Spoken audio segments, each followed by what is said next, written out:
Namo Buddhaya. Can everyone hear me? Yes. Yes, Ayah. Yes, Ayah. Yes, Ayah. Thank you. Yes. So warmest greeting, especially to Bhante Sumitta. Thanks for coming for the event. So warmest greeting to everyone. Namo Buddhaya. To Venerable Sangha, respected Dhamma friends, and beloved supporters near and far. So we warmly welcome everyone to this evening program of the commemoration of Arahant Bhikkhunī Saṅgamitta Theri Parinibbāna Day. So in this Vasa, we feel with the ripen of the condition that we have not only Arahant Bhikkhunī Saṅgamitta Theri's relics with us in the altar here, but also we have her first student in Lanka, that is Sri Lanka today. There is Arahant Bhikkhuni Theri's relics is with us here as well in Dhammadharini for this Vasa. So we respectfully honor the path of liberation that they exemplify all of us here, especially inspire the Bhikkhunī Saṅgha. Now I would like to invite each and every one of you to join in attentively for the opening invitation to the Deva, homage to the Buddha, Dhamma, Sangha, and Arahant Bhikkhunī Saṅgamitta Theri and Arahant Bhikkhuni Theri by chanting these Pali Gathas that were led by our venerable Bhikkhuni Ariyadhammajivi, Ariyadhammajivi, and Ariyadhammajivi, respectively. So here I will share with you the slide, so everyone can follow through.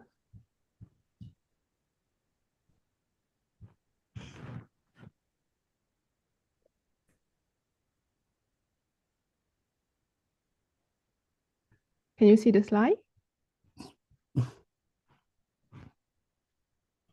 Anyone see the slide online? No. Sorry, we don't see the slide, Ayah. No. Okay, moment, let me try.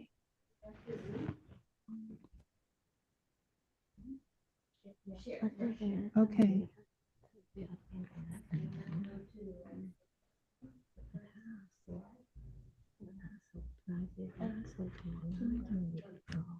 We can see it now, Ayah. So is it okay? It's good. Thank you. Okay. Ayah, please.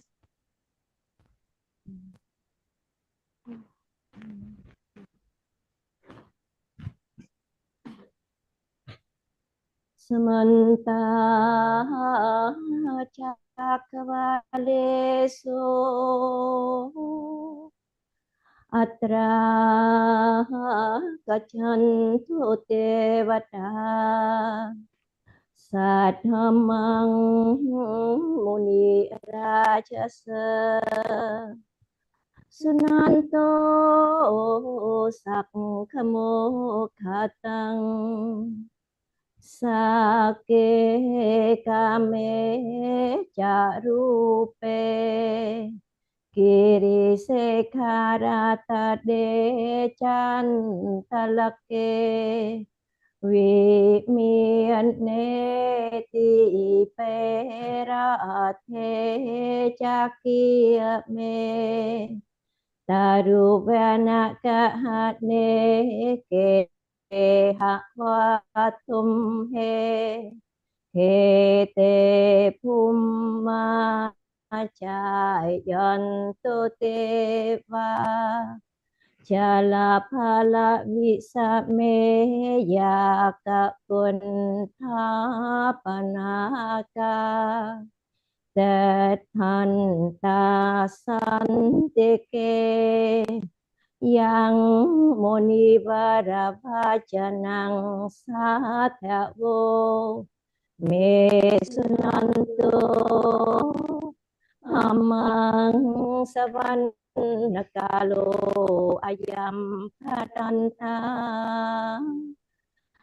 amang savanakalo ayam patanta amang savanakalo ayam patanta.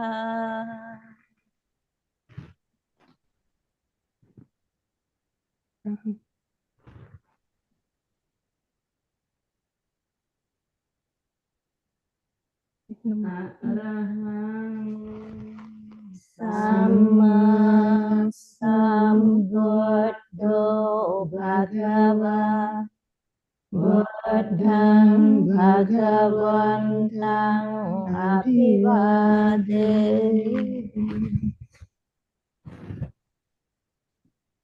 Swakato Bhagavata Dhammo Dhammang Namasami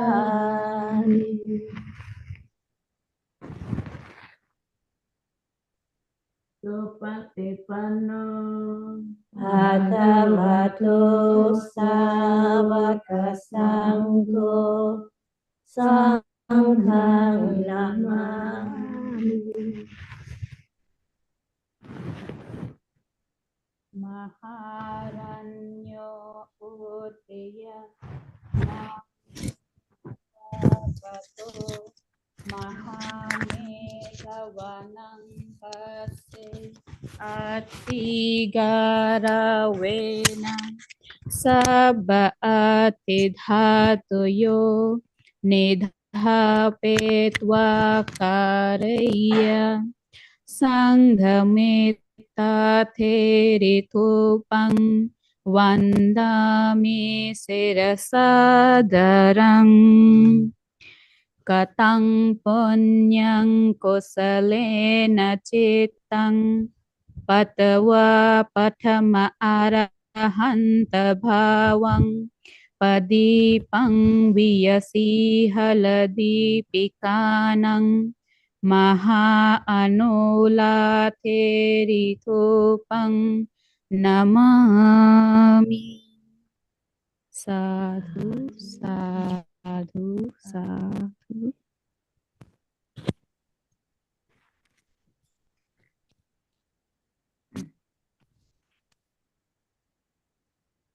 So I get to know that the screen online, like the PowerPoint, is not in the presentation mode. I need to check.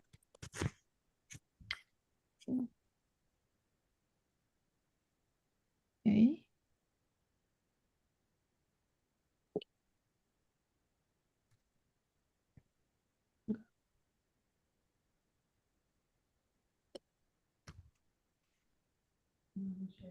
Okay.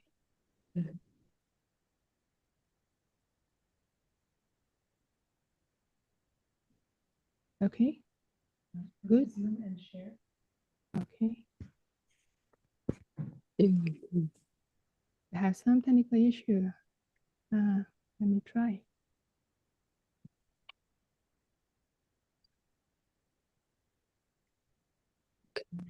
How about now? Okay, so I have to.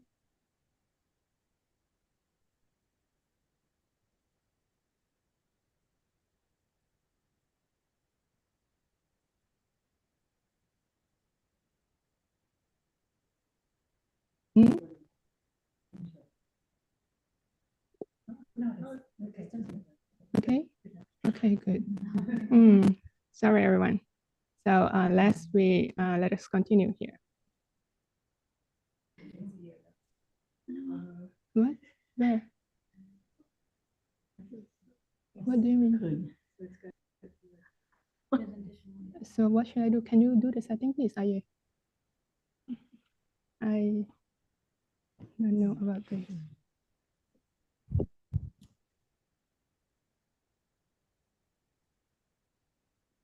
Is it good?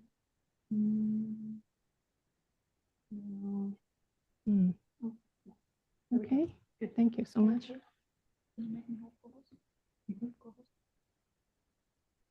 Hey. So firstly, I hope everyone can hear me. Yes, Ayah. Yeah, thanks. So before we begin the program, I would like to give an overall introduction. So here today, I'm Ayah Sanghamitta from Malaysia, and next to me is Ayah Vandana from India. So this evening, two of us will be your MC that guide you through the program.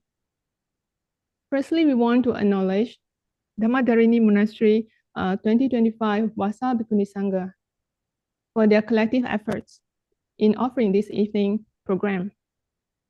So let us introduce the venerable Bhikkhunis Ayah here. So firstly here on the left is Ayah Tathaluka, the founding abbess of the Dhammadharini and Aranyabodhi Hermitage, also our teacher here for this Vasa. The second is Bhikkhuni Ariyadhammajivi from Cambodia, but she's currently staying in USA.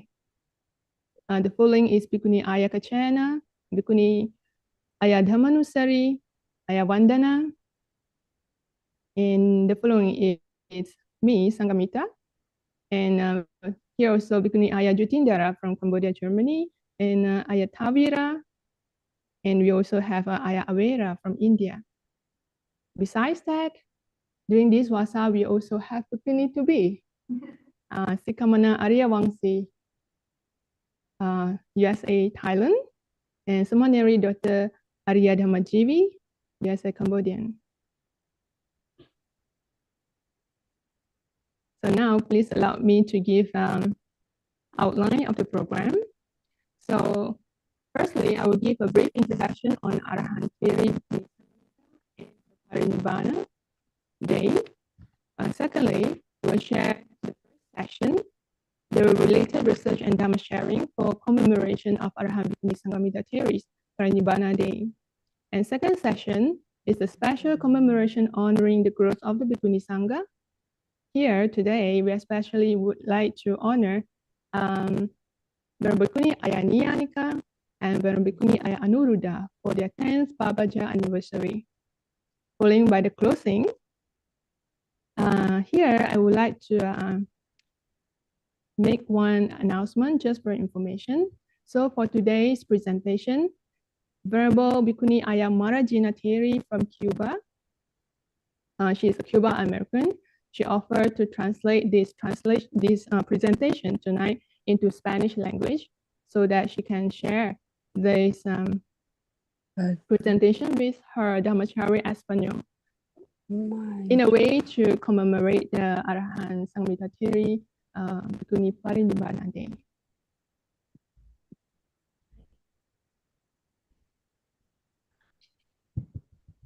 So now let me offer a brief introduction on Arahant Theri Bhikkhunī Saṅgamitta and her Parinibbāna. The story of Arahant Theri Bhikkhunī Saṅgamitta began with the advice of Venerable Moggaliputta Tissa to King Ashoka, saying that you can't be considered as a true supporter of the Buddha dispensation, the Buddha Sasana, until you offer a son or a daughter to be ordained. Then the king consulted his children, Mahinda and Sanghamitta. Then both of them, they agreed to fulfill the father's wish. At just the age of 18, Sanghamitta became a Samanerī on the same day as Mahinda received the full ordination at the Asoka Arama monastery in Pataliputra. Under the guidance of her preceptor and teacher, there's Bhikkhuni Dhammapala and Bhikkhuni Ayupala, respectively, Sanghamitta has attained arahantship with her diligence in practice.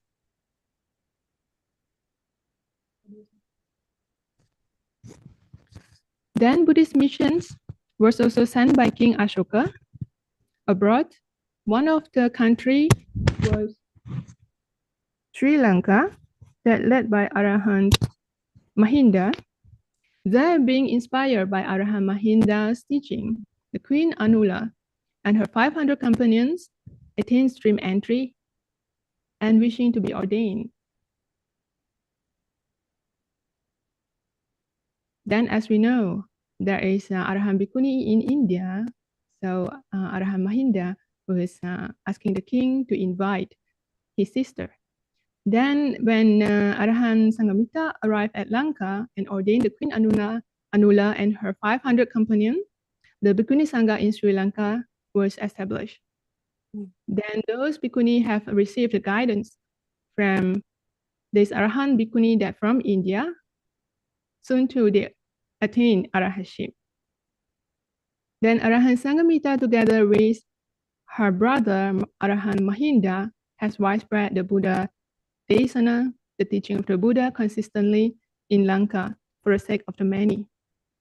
And eventually, Arahant Mahinda entered Parinibbāna at the age of 80 during the reign of King Uttiya.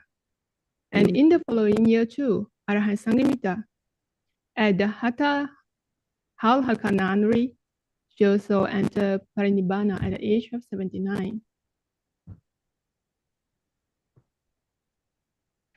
So today, we are commemorating Arahant Bhikkhunī Saṅgamitta Theri Parinibbāna Day, but on this same day, we also are celebrating Arahant Bhikkhu Mahinda Thero Parinibbāna Day, because they are day of Parinibbāna on the same day, but just a year different.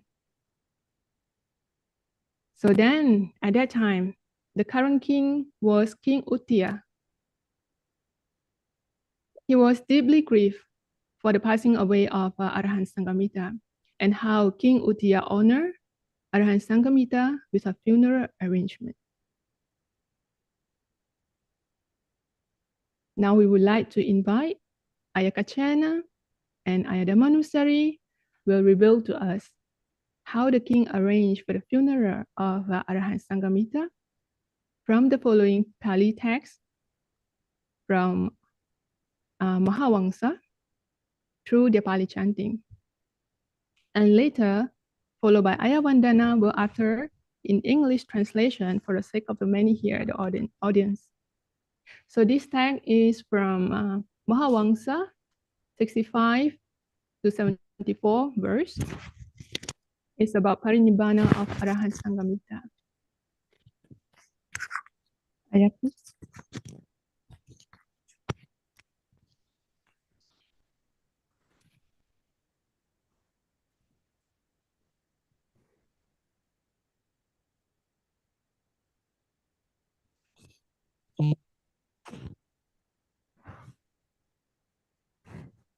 Sanghamitta Mahatheri Mahavinya Mahamati Atva Sasana Kichane Sila Panya Kunehija Bahulo Kahitang Katva Lanka Dipe Manorane Dasa Uttayirajasa Navasasa Achaye Ekunasati Vasani Atalaka Upasaye Vasanta Sanghamittasa Tiboloka Sanipunta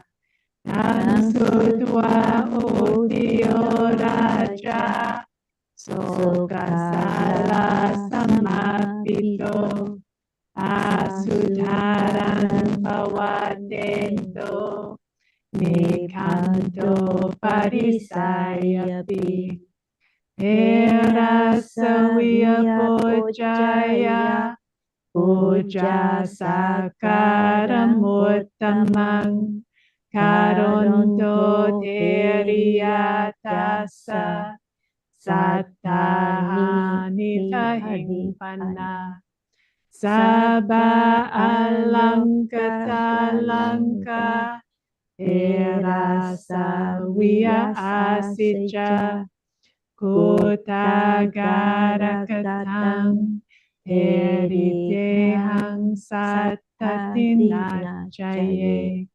Naidwana Purarama Satinja parisayati tapapetva mahipalo kotagarang alankatang Cetasala samipamhi mahabodhi padasaye tuparama viharasa oratimadisayava heriyavuttatanamhi agikicang akarayi Rupanjatattakaresi Utiyoso mahipati Gahedva tatuyotasa Upetattanithapayi Sabbapuja vidhanehi Puja pesi dine dine.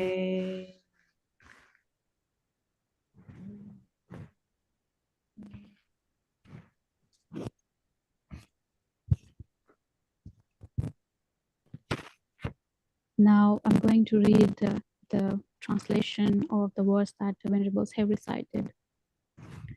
Theri Sanghamitta, of great spiritual power and great wisdom, having fulfilled all her duties in the sasana with the virtues of morality and wisdom, benefiting many people in the world and on the delightful island of Lanka, 9 years after the beginning of the reign of King Uttiya. At the end of her 59 vasa, 59 years after her upasampada, while residing in the Bhikkhuni's Hathalahaka monastery, this light of the world passed away. Having heard that King Uttiya, affected by the dart of grief, with a shower of tears said rolling, went out with his entourage.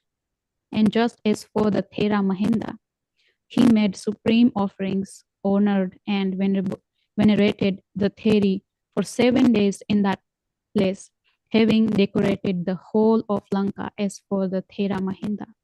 After 7 days, the Theri's body was brought and placed with a pinnacled whole bear, and after being led in procession round the delightful city with the assembly, and placed the decorated pinnacle whole bear side the guarding of the world near to the Chittasala in view of the Jayasri Mahabodhi tree.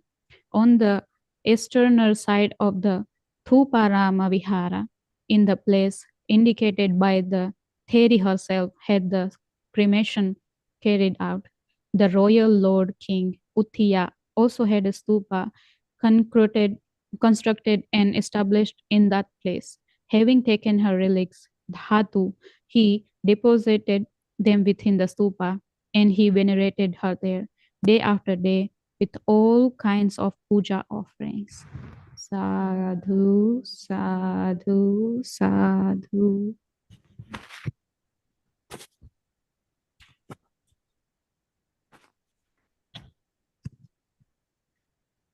Thank you for Venerable Ayas that having chanted this Gatha beautifully, and for the English translation as well. Here we need to clarify what the people normally call about Sanghamitta Day is to commemorate it on and around the December full moon. It is to celebrate her arrival in Lanka with a bow tree and Bhikkhunī Saṅgha. The establishment of the Jayasri Mahabodhi and ordination and Arahanthood of Sri Lanka's founding Bhikkhunī Saṅgha together. While the Sanghamitta Theri Parinibbāna Day is on in a series of autumn and winter great Bhikkhunis Arahantas Parinibbanas. So Sanghamitta Day and Sanghamitta Theri's Parinibbāna Day, it's two different celebrations. While Sanghamitta Theri Parinibbāna Day and Mahinda Thero's Parinibbāna Day was nearly 50 years later. If we compare with the Sanghamitta Day, where Arahant Sanghamitta arrived Lanka for the first day. And Parinibbāna day here means the day of the Arahant passing away. So now it is it's a proper time for me to respectfully invite and introduce to you our first honorable speaker for the first session. That's Bhante Nivitigala Sumitta Mahathero.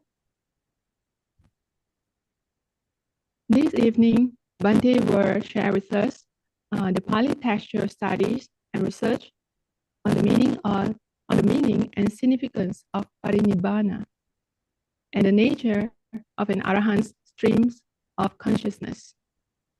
And we will follow by 50 minutes of Q&A on the topic that Bhante shared. But firstly, I would like to give a brief intro to Bhante. Bhante Sumitta Mahathero is the founder and CEO of Dhamma USA. Also, Bhante is our Ovadacharya. Bhante Sumitta Mahathero is not only a dedicated spiritual leader, a respected Dhamma speaker and meditator. In addition to his leadership role, Bhante provides counseling and promotes community well-being through a focus on compassion, mindfulness, and service.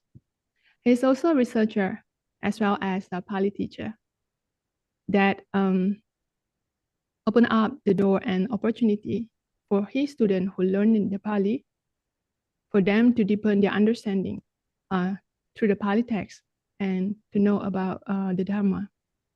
Now let us respectfully invite Bhante to share his insight and knowledge from his research with us this evening. Bhante, the floor is yours, please. Can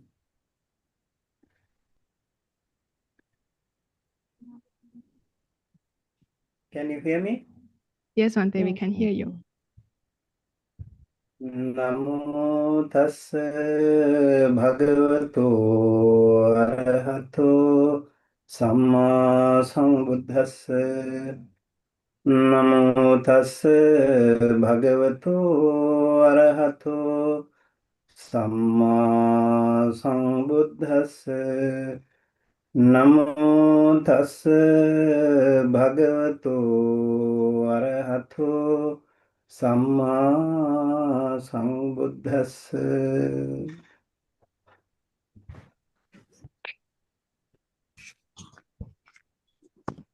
Venerable Bhikkhunī Saṅgha, devoted practitioners, friends in the Dhamma, may you all be well, happy and peaceful. It's a profound honor and privilege to speak about Arahant Bhikkhunī Saṅgamitta Theri, particularly as a Sri Lankan monk who has been blessed to live and serve within the very culture that she compassionately enriched over 2 millennia ago. In Sri Lanka, we venerate Arahant Mahinda Thera as Anubuddha, the secondary Buddha, who brought the Dhamma to our island. And we honor Theri Sanghamitta as the mother of the nation. These titles are not merely honorific. They express the deepest gratitude of an entire civilization for the gift of the Buddha's teaching. For several years, I had the extraordinary privilege of teaching over 400 bhikkhus at the Bhikshu University of Sri Lanka in Anuradhapura, the ancient capital where this sacred history unfolded. The university stands just minutes away from the Jayasri Mahabodhi, the sacred tree that Theri Sanghamitta herself wrote and planted.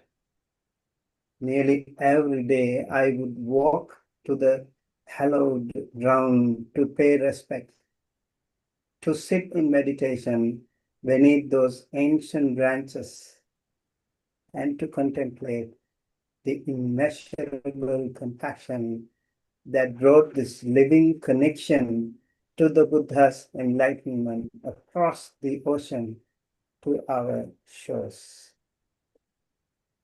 To stand before that tree, now over 2,300 years old, the oldest historically authenticated tree in the world, is to stand in the presence of living history. Each leaf rustling in the breeze seems to whisper the Dhamma. Each root reaching deep into Sri Lankan soil speaks of the depth of Theri Sanghamitta's commitment to establish the Sasana permanently in our land. We Sri Lankans honor and respect these two towering figures, Arahant Mahinda and Arahant Sanghamitta, with the utmost reverence, for they are the spiritual architects of our Buddhist civilization. The significance of today's reflection, I offer my deep gratitude for this precious opportunity to reflect together on the profound teachings of our Buddha Dhamma, particularly through the lens of this most extraordinary figure in Buddhist history. Theri Sanghamitta's life and legacy illuminate both the deepest spiritual attainments and the most compassionate service to the Sasana. As we gather in this spirit of inquiry and devotion, we turn our hearts towards understanding Parinibbāna, that ultimate liberation, and how the example of this great theory continues to guide us on the path to freedom from suffering. My PhD dissertation title is Philosophy of Arahanta Ideal as Depicted in Mahanidesa. So I have done a little bit of research on the subject, but for this short speech, I would give a short summary of understanding Parinibbāna. And Nibbāna and Parinibbāna.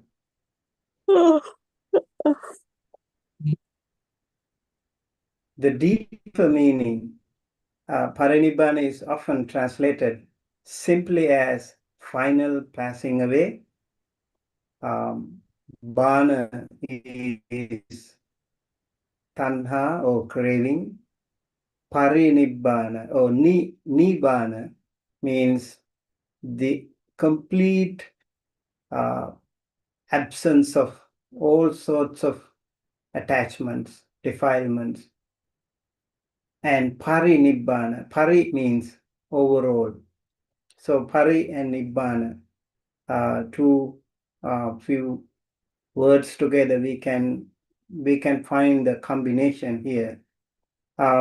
It's often translated as final passing away, but this barely touches its profound significance. In the Pali Canon, we find the Buddha using the term Parinibbāna to describe the final cessation that occurs when an Arahant's physical body dissolves, the complete ending of all conditioned existence for that individual stream of consciousness. The Buddha taught us to distinguish between two aspects of liberation: Nibbāna, realizing during life, that is called Sopadisesa Nibbāna dhātu. Sa upadisesa Nibbāna dhātu. And Parinibbāna at death. Anupadisesa Nibbāna dhātu. When an Arahant attains the final fruit during their lifetime, they experience the cessation of all mental defilements. Greed, hatred, and delusion are completely uprooted. Yet, they continue to experience the physical body and its sensations until the breakup of the 5 aggregates at death.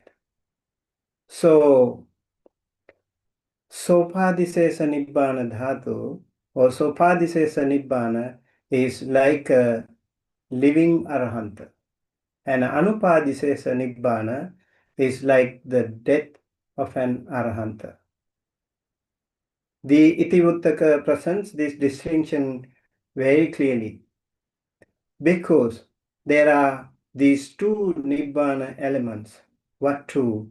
The Nibbāna element with residue remaining and the Nibbāna element with no residue remaining. Same thing. Sopadisesa and Anupadisesa. Sometimes it is also called Nirupadisesa. The first refers to the liberation achieved by the living Arahant, who still possesses the 5 aggregates as residue, Upadi. The second describes the state after death, when even these aggregates have ceased. We have heard in Ratana Sutta, for example, Nibbanti dhira yatha yang padipo. So those liberated ones, those enlightened ones have become like extinguished lamp. No more rebirth for them. No more existence ever again for them. So they have decoded the circle of transmigration.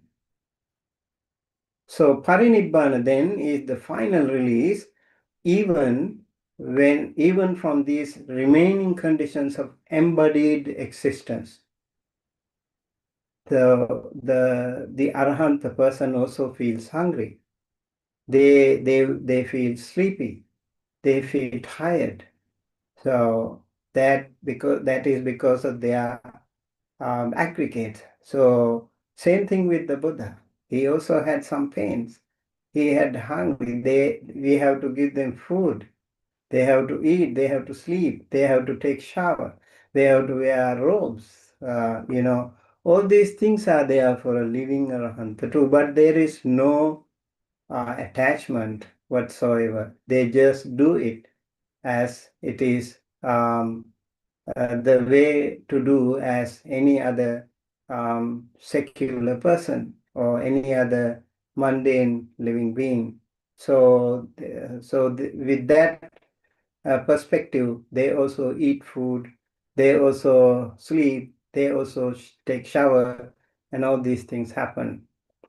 As the Mahaparinibbana Sutta records the Buddha's final words, vaya dhamma sankhara appamadena sampadeta. All conditioned things are subject to decay. Strive on with diligence. Appamadena sampadeta. These words encapsulate the essence of Parinibbāna, the ultimate freedom from all conditioned phenomena. The concept of Parinibbāna occupies a central position in Theravada Buddhist philosophy for several interconnected reasons. The Parinibbāna represents the complete realization of the third noble truth. That is dukkha nirodha ariya satya, the cessation of suffering. Dukkha nirodha. The Visuddhimagga explains that while living Arahant have destroyed the causes of future suffering, they may still experience physical pain and the results of past karma. Just like Venerable Angulimala, for example. Venerable Angulimala, when he was walking for alms rounds, he had a lot of troubles. People were shouting at him, people were pelting stones at him. He would come back to the temple many a times with bleeding head. Even when the stones are directed towards others, it would come back to Venerable Angulimala. So the past karma results were still there until they come to the final death. They will have to undergo certain karmic results, karmic actions of their own past karma. Only with Parinibbāna does all possibility of suffering cease entirely. So the doctrine of anatta finds its most profound validation in Parinibbāna. If there were truly a permanent self or soul, its annihilation would constitute suffering. But because the Buddha taught that what we call self is merely the constantly changing flow of the five aggregates, the cessation of this flow is not the destruction of anything real. It's liberation from a process that was never truly ours to begin with. As the Buddha states in Alagadupama Sutta, when he is abandoning five aggregates. Could there be any sorrow, lamentation, pain, grief, and despair for him? The rhetorical answer is no, because what ceases was never true self.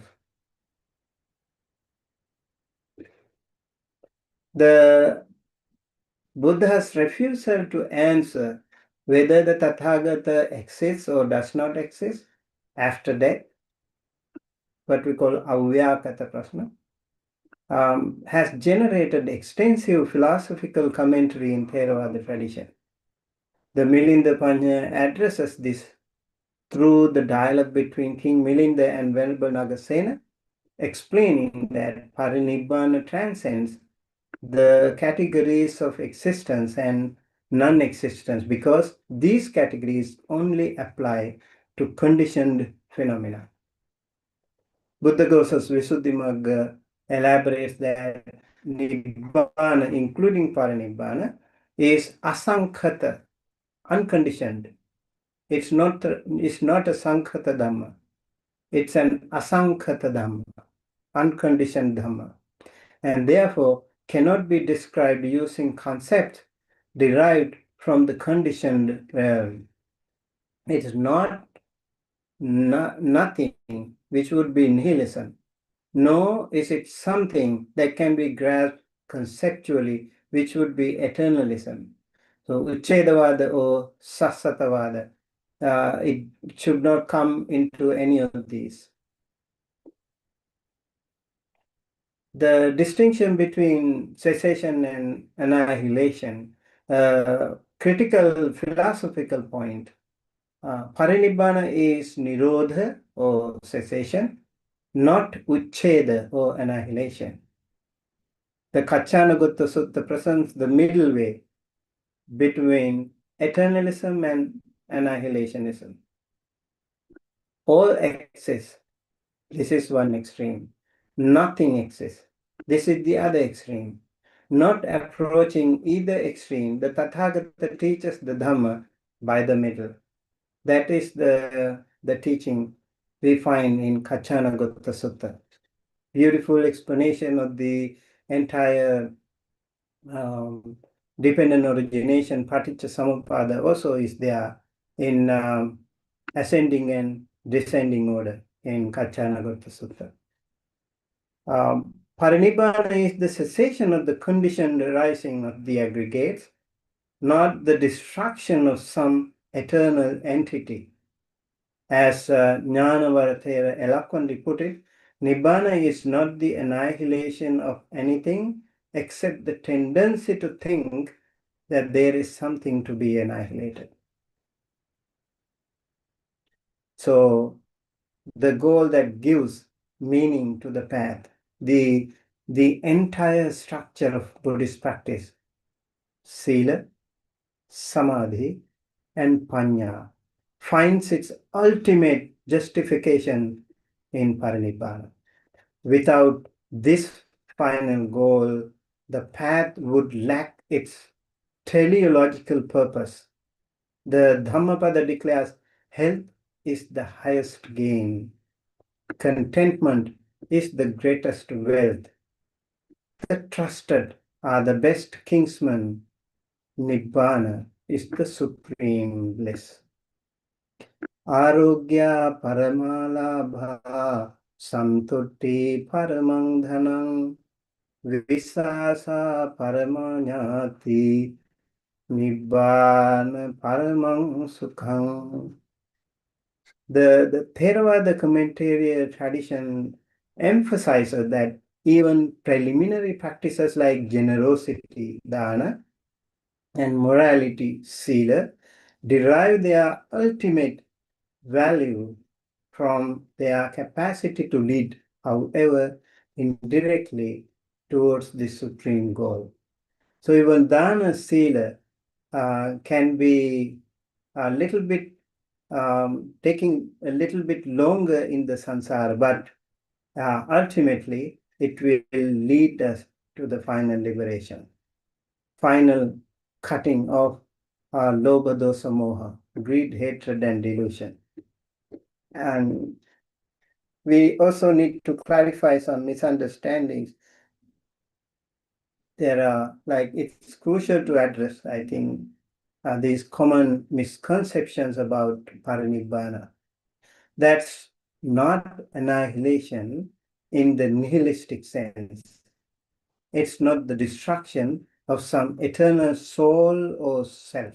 Rather, it's the recognition that what we conventionally call self is merely the flow of conditioned processes, the five aggregates.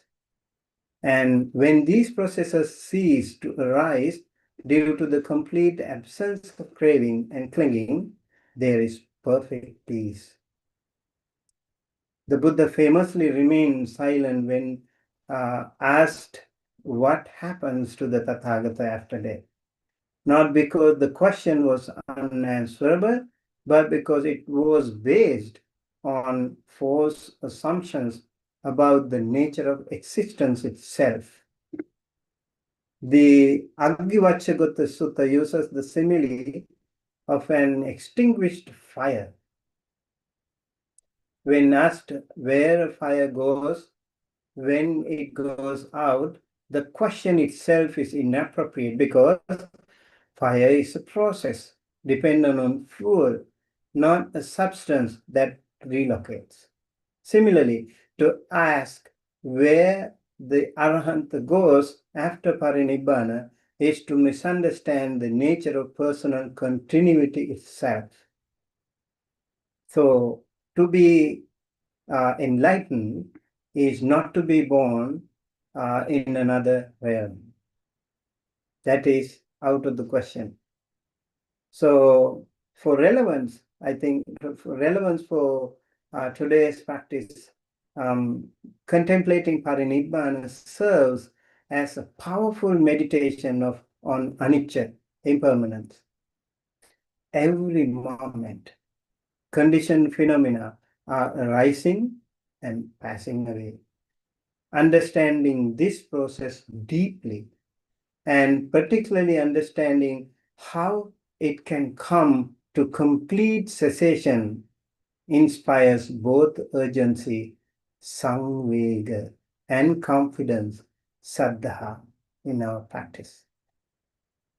When we reflect on the perfect peace of Parinibbāna, we glimpse what lies beyond the endless cycle of becoming and dissolution that characterizes ordinary experiences. As Mahasi Sayadaw taught, even momentary glimpses of cessation, nirodha, in meditation provide a foretaste of this ultimate peace. Some say to be Sotapanna is like seeing the lightning once. You see the lightning, that beautiful shining light once. It's like tasting the Nibbana once. So once you are in Sotapanna, you will never go back. You will have no U-turn ever again. You will never be born in the lower realms. You will be definitely seeing your final destination, final liberation within 7 existences. It is 7 existences. It is said. Therefore, Sattakhattu Parama. So another interesting fact about achieving Sotapanna, achieving Maggaphala. So the conscious stream of an Arahanta is something like freedom within form. So we have the body, we have the name and form, nama rupa, and we are freed from that form within ourselves. The consciousness of an Arahanta represents something remarkable, a stream of awareness completely purified of the 3 root poisons. While still embodied, an Arahanta existence experiences sights, sounds, smells, tastes, touches, and mental objects, but without any trace of craving or clinging. Tanha, upadana are no more there. When he or she experiences these things. This purified consciousness operates like a clear mirror, reflecting whatever appears without distortion, without grasping, without rejection. The Arahanta sees reality as it truly is, impermanent, conditioned, and empty of any permanent self. So, what makes Parinibbāna so profound is that this purified stream of consciousness itself comes to an end. There is no rebirth, no continuation, no subtle residue carrying forward. As we heard from the Buddha himself when he was born, he said, Nati Jati Punabhavo, no more rebirth. And Ayamantima Jati Nathidani Punabhavo. This is my last birth. No more Punabhavam, no more rebirth for me. So the Buddha compared this to a flame that goes out when it's fully exhausted. We don't ask where the flame goes because we understand that flame is simply a process dependent on conditions. So the practical inspiration is contemplating an Arahanta's consciousness serves multiple purposes in our practice. It strengthens our conviction, saddha, that complete liberation is indeed possible. It provides a clear goal toward which to direct our efforts. It helps us understand what it means to be truly free while still living in the world. It inspires confidence that the path we are following leads to genuine peace. Sanghamitta Theri embodies perhaps the most extraordinary example of selfless service to the Dhamma in Buddhist history. As the daughter of Emperor Ashoka and sister of Arahant Mahinda Thera, she could have lived a life of comfort and ease. Instead, having attained arahantship, she accepted the mission to establish the Bhikkhunī Saṅgha in Sri Lanka, a decision that would shape Buddhism for over 2 millennia. Consider the magnitude of the sacrifice, leaving behind family, homeland, and the familiar rhythms of life in India to journey across dangerous seas to an unknown land. Yet, this was no ordinary mission. She carried with her not only the teachings, but also a branch of the very Bodhi tree under which the Buddha attained enlightenment, and most importantly, the lineage transmission that would allow women in Sri Lanka to receive full ordination. What makes Sanghamitta Theri's story even more remarkable is the decision to remain in Sri Lanka until her Parinibbāna. Remember, we can use this term Parinibbāna only to the enlightened ones, not to any other ordinary people. Many other missionary monks, including great arahants, returned to India after successfully establishing the Dhamma in foreign lands. Like King Ashoka sent missionaries to 9 destinations. Many of them came back. But Sanghamitta Theri and Arahant Mahinda, they both chose to make Sri Lanka their permanent home. I think they got gold card citizenship right away. This decision reveals the depth of her compassion and wisdom. She understood that the establishing of the Bhikkhunī Saṅgha required not just initial transmission, but sustained presence, guidance, and protection. Remaining in Sri Lanka provided stability during the crucial formative years of the Sinhala Buddhist community. So, I think in the Mahavansa, we already heard the 20th chapter where her passing away, and along with Venerable Mahinda, who also lived 60 years, and Theri Sanghamitta lived 59 years, and they both passed away as anyone else.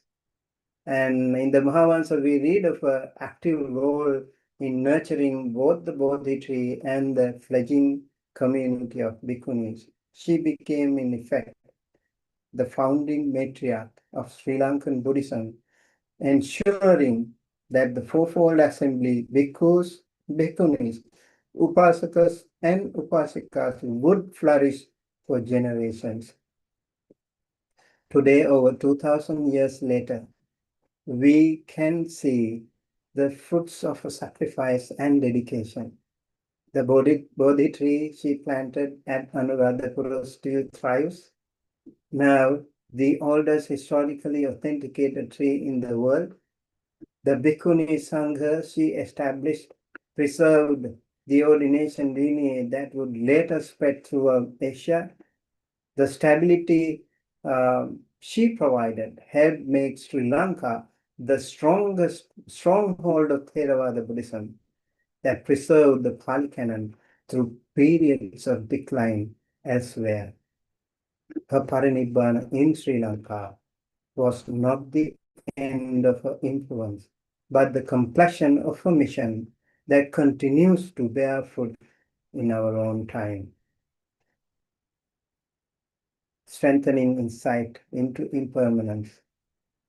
Understanding Parinibbāna can profoundly deepen our contemplation of anicca. When we reflect on how even an arahant's purified consciousness eventually ceases, we gain a more complete picture of the conditioned nature of all existence. This isn't meant to discourage us, but to inspire Sangha. That spiritual urgency that comes from truly understanding the fleeting nature of this precious human birth. Every moment of mindfulness, every act of generosity, every cultivation of loving kindness becomes precious when we deeply understand impermanence. The Theri Sanghamitta's life offers us a template for meaningful spiritual living.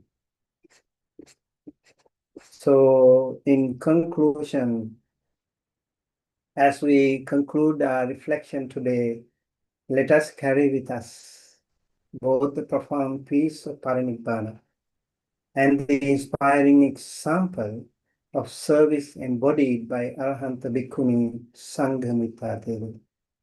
Her life reminds us that the higher spiritual attainment naturally expresses itself in compassionate action. Her Parinibbāna in Sri Lanka was not an ending, but a completion, the fruition of a life dedicated entirely to the welfare of beings and the preservation of the Buddha's teaching. May we too find the courage to sacrifice our small comforts for great purposes. May we cultivate the patience to nurture what is wholesome, even when results may not be seen in our lifetime.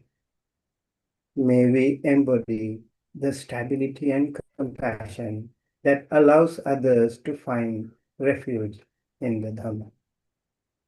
By the merit of this reflection on the Dhamma, may all beings be free from suffering. May the memory and example of Arahant Bhikkhunī Saṅgamitta Theri continue to inspire practitioners toward liberation.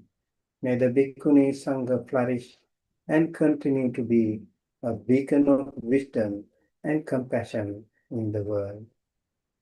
Sadhu. Sadhu, sadhu, sadhu.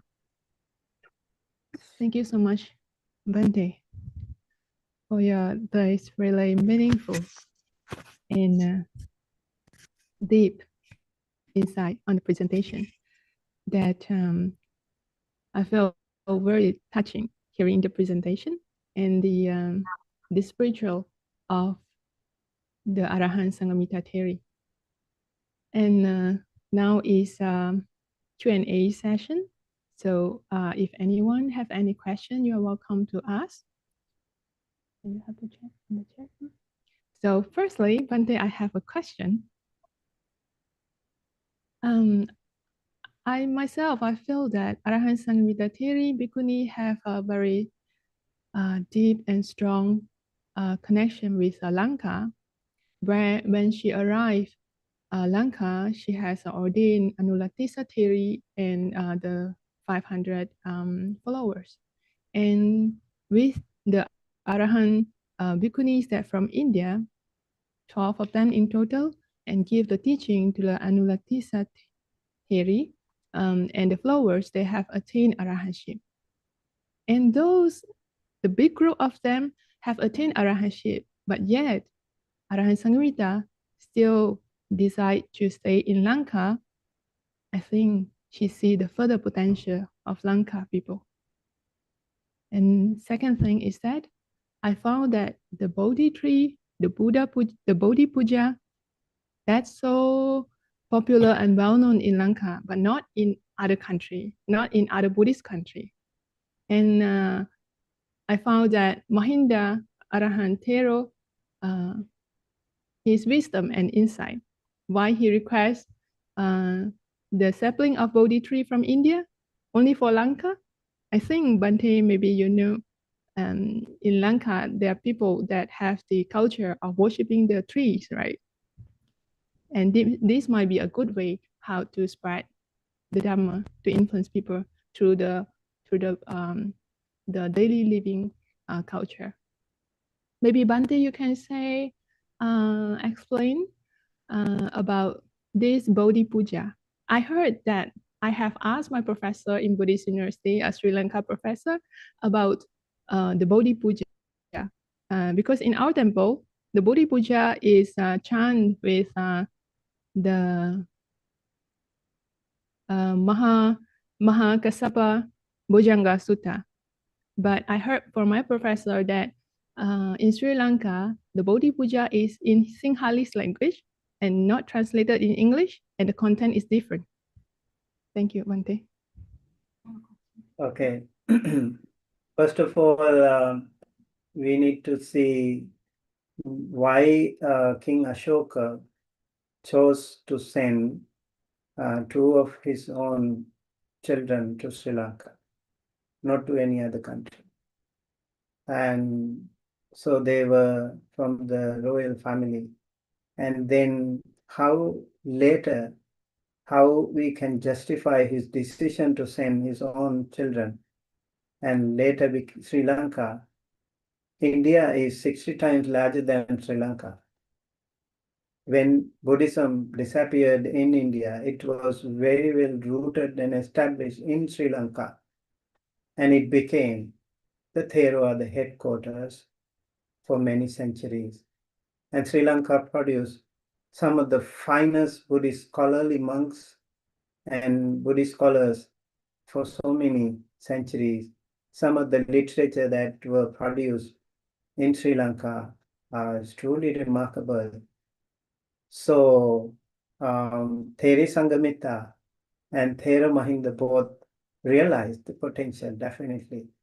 And they had the full support from the kings, and that is why their able guidance also shaped the whole course of the culture in Sri Lanka. With regard to your question on Bodhi Puja, Bodhi Puja became such an integral part of Sri Lankan culture. It's a healing process. It's a psychological therapy that a lot of people used to practice when they had some, bad times. Whenever there was a bad time, they would go to Bodhi tree. They would clean the Bodhi tree area, and they would pick flowers, and they would light lamps, and they would circumambulate the Bodhi tree while reciting some gathas. Whether it is Pali stanza or whether it is Sinhala, it doesn't really matter. But when you circumambulate, fully focus on the chanting and what you do, and also having a bowl of water, and that complete process was a healing thing. And when you keep doing it, it is said for 7 days, for 14 days, for 21 days, it becomes a powerful psychological healing to many people. We know, like a lot of people, they found it very helpful, and that is why it became such a popular practice in Sri Lanka. So even here, in the West Coast, of course, we have huge Bodhi trees, just like in Sri Lanka. But when it comes to the East Coast, they would plant it in a pot, so they can take it during the winter. They can't find the Bodhi tree. I think, yeah, it's not growing in the winter. So that was the, I don't still know why the other countries are not paying that much attention, but we need to see that Buddha himself started paying respect to the Bodhi tree right after, immediately after the enlightenment. He was gazing at the Bodhi tree for 7 consecutive days, it is said. And when you look at the green patch of the Bodhi tree, you see the eyesight would improve. It is said the Buddha's body started to radiate the aura. That happened too. And eyesight was improved too. And probably he was, closing his eyes for so long. And when you open up, maybe the sunlight would be stronger. So he would look at the Bodhi tree, the green that could heal himself, and naturally he was able to look at the world, open the eyes. That could also be the reason. There could be many, but gratitude is the main concern here. Token of gratitude. The Buddha said, "Katanyo katavedi pugalo dullabholo kasming." Rare are the people who are grateful and thankful. So the Buddha showed this by example. He always wanted to be grateful and thankful. And that is one reason why the Bodhi tree was so important in Sri Lanka. And so also there are so many other benefits, instead of, just respecting a tree, but having a meaning, also getting some healing under a tree is a really good thing. Today we talk about the deforestation. Today we talk about the ordaining of trees in Thailand, for example. There is a huge movement in Thailand. Like the monks used to preserve their nature. They wanted to, protect their trees by ordaining, by making the tree, like a tree wears a robe. So the people, out of respect, they don't cut the trees. I think that's a good, really good practical way to preserve the nature. We see how important it is. And so that practice was introduced by Arahant Mahinda 2,500 years ago. So I think so many things are there with regard to this Bodhi Puja culture. Sadhu, sadhu, sadhu. Thank you very much. I appreciate, Bhante, your clear explanation. Here we have Venerable Samanerī, Dr. Ariyadhammajivi would like to ask the last question here. Due to time constraint, we have another question. Thank you, Bhante. Not just the Bodhi tree, also the story of Mahanda and Sanghamitta being the son and daughter of Emperor Asoka. That story did not carry over to other countries, particularly in Cambodia. Our main Buddhist text, the story of the Emperor Asoka did not have a son named Mahanda or a daughter. Sanghamitta went to Sri Lanka and spread Buddhism, carried the Bodhi tree. Although recently there's some other smaller texts, but the main text is still circling around. Their story didn't exist at all. So I'm just wondering what happened, why?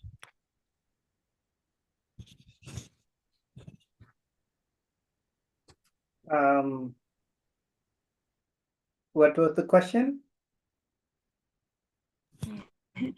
Bhante, the question is the story of Mahanda and Sanghamitta Theri, going to Sri Lanka, spreading Buddhism, established the Bhikkhunī Saṅgha over there, including she carrying the Bodhi tree.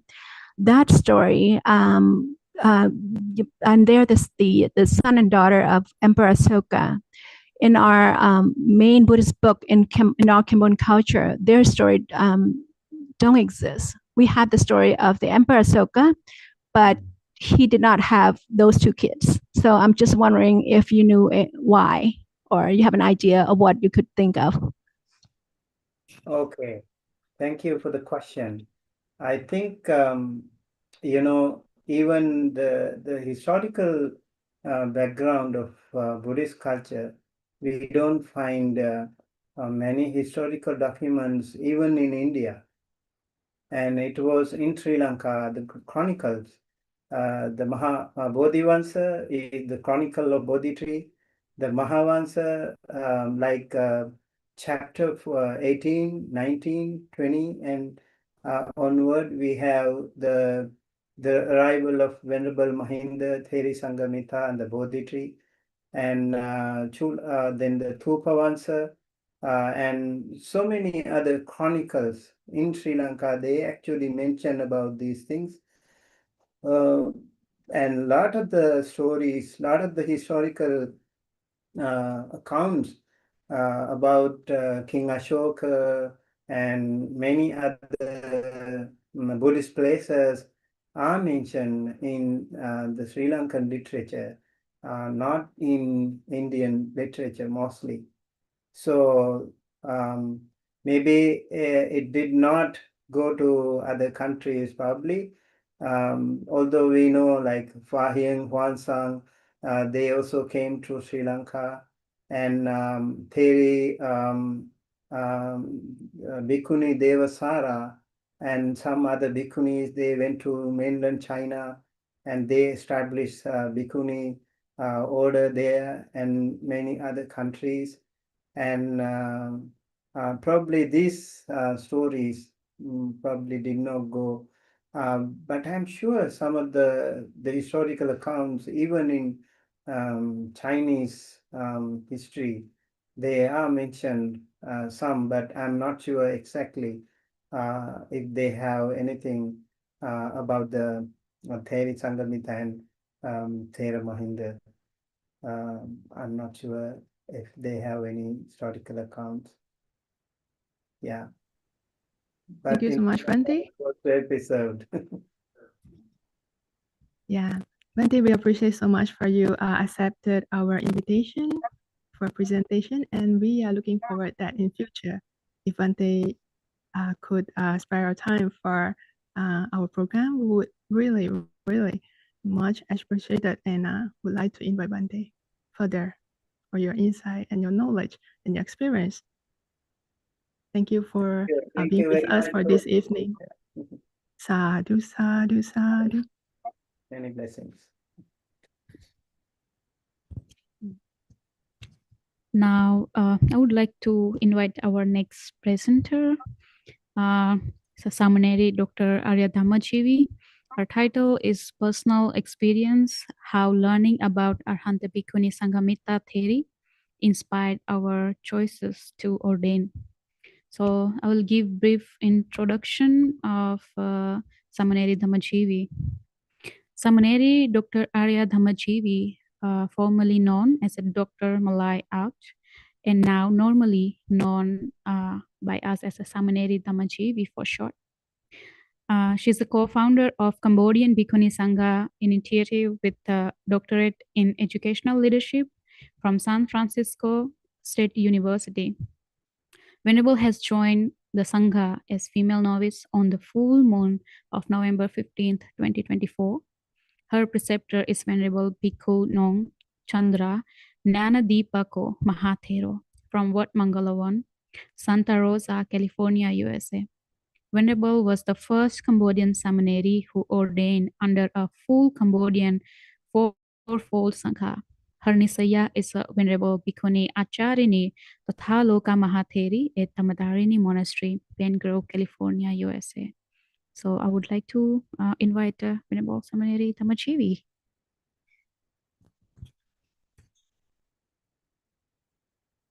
Namo Ratnataya. My respect to the Bhikkhunī Saṅgha and all the venerables, and also our Dhamma friends. Greetings to all of you. Yes. So my topic is about, I read a lot about Sanghamitta, and also I did a comparison about the Ashoka story, and that's why I found that their story didn't exist in my Cambodian tradition. So I'm passionate about it. So so I read a lot. So this is why my topic is for today. So learning about Arahant, Bhikkhunī Saṅgha Theri inspire or my choice to ordain. So this is the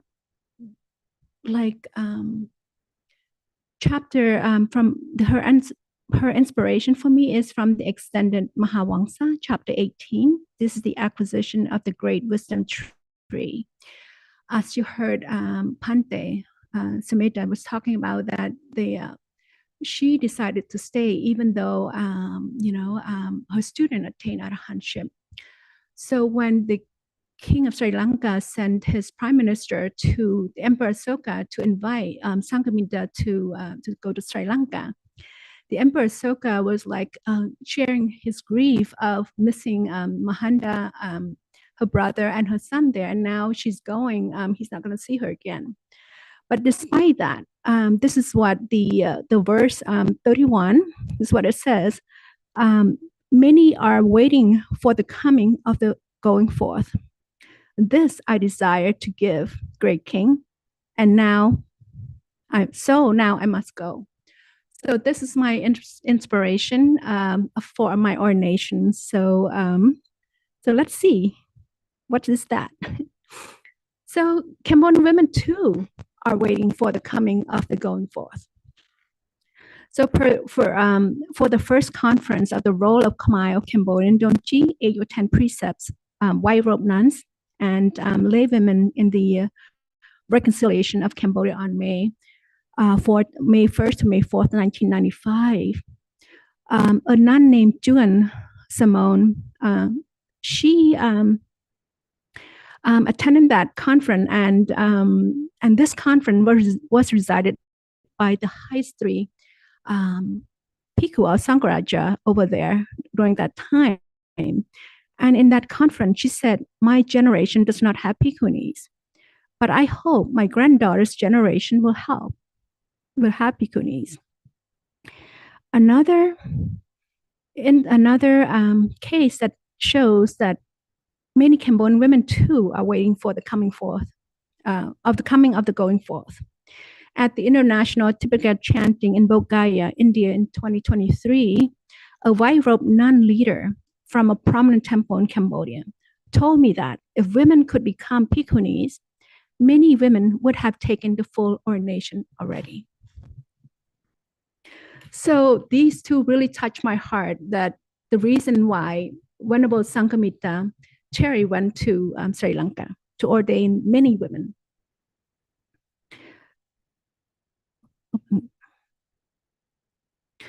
So me too, like Sanghamitta Theri, the coming of the going forth, I too desire to give for women in Cambodia. So I chose my novice ordination to effectively help complete the fourfold assembly in my community, where the majority has been silent in support of Bhikkhunis. As mentioned in my introduction, my deep connection with the community enabled me to be the first to receive my Samanerī Papaja with a full traditional Cambodian Buddhist ordination ceremony. And having Venerable Sanghamitta Theri as my Bhikkhuni teacher and mentor, and the Dhammadharini Bhikkhunī Saṅgha as my training ground will help me to become a Bhikkhuni as the Buddha envisioned. So now I desire to have my Bhikkhuni ordination to take place in Cambodia. So, but how? So let's look. Let's look at how Arahant's Bhikkhunī Saṅgamitta Theri ordaining aspirant as Bhikkhuni in Sri Lanka. It was facilitated by Dhammic diplomacy and statecraft between the Emperor of India and the King of Sri Lanka that deliver the Sanghamitta with an Arahant Bhikkhunī Saṅgha and the sapling of the sacred Bodhi tree, along with delegation of great expertise from India, both to teach and ordain aspirant as Bhikkhuni, as well as to share their knowledge with the lay community, as we have heard from Bhante already. Now look to the modern time, the aspiration of most venerable Bhikkhuni, Dr. Gotamī, leading to the 1996 ordination. when the venerable desire for the Sanghamitta to be recognized and supported, she went directly to the then Sri Lankan president and meeting with him in person. She persisted and wrote a letter to the First Lady of Sri Lanka. She explained to her how the king supported the monks and the queen supported the nun. So the door started to open when the president referred her petition to the Minister of Buddha Sasana. So then she was then sent to South Korea by the president of the Mahabodhi Society of India and a founding member of the World Buddhist Saṅgha Council to find out the Bhikkhuni ordination could be restored. She studied at Bo Myung-sa Temple, Seoul, South Korea, for 3 months and found the essentials of the Korean Bhikkhuni ordination procedure matched the Theravada Vinaya word for word. So, and then she translated it into Sinhala and brought it back to Sri Lanka, which led to the 1996 Bhikkhuni ordination. Just one note that in 2023, I was at this temple and meeting with the preceptor of the 1996 ordination at this temple Bo in South Korea when I attended or presented at the Sakadita conference during that time. Also, recently in Bhutan, the king of Bhutan made a formal request to the spiritual head of Bhutan's largest Buddhist school to hold a Bhikshuni ordination. At his request, His Holiness, the J. Khenpo, granted Bhikshuni vows to 144 women on June 23, 2022. So the Majesty, the 5th King of Bhutan, His Majesty, the 4th King, and the Queen Mother were all active supporter of the event. Even His Majesty, the 4th King of Bhutan, joined the ordination site and delivered a lengthy address encouraging the nuns as they were taking this historic step. How about Bhikkhuni ordination in Cambodia? Can it be done with Dhammic diplomacy and statecraft as well? Let me give you some information to help us answer that. Okay, so Buddhism is the national religion of Cambodia. Per my interview with Venerable Ajahn Brahm on June 28, 2019 at UC Berkeley, the King of Cambodia, His Majesty King Norodom Sihamoni, and the royal family attended the Buddhist Summit every year and were very supportive of Bhikkhuni. For this video, you can see it from the time, it's from 3:44 to 4:45. So my ordination, I'm determined to have my ordination in Cambodia. And you can see the trend, from Sanghamitta statecraft ordination to the 1996 started with the highest level, the president. And then Bhutan is the king actually requested that ordination to happen. So it's the same trend. So Cambodia too may happen. So we'll see. So this is what I have, and but I'm very determined and I'm very optimistic, and I just need how to get there.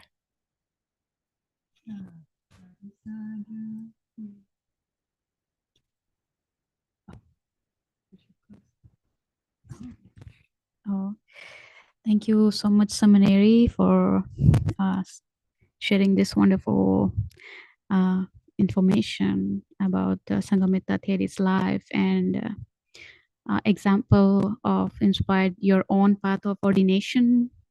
I feel listening to your journey, it feels like that the light of the Dhamma travel across the borders, across culture, and across the time, from ancient India to Sri Lanka, and now with us here in modern time.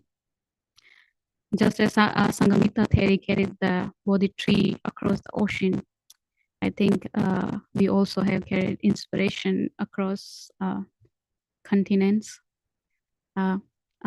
Thank you so much, Venerable Samanerī. Ariyadhammajivi. We rejoice in your courage, your faith, and your practice. Thank you so much for sharing.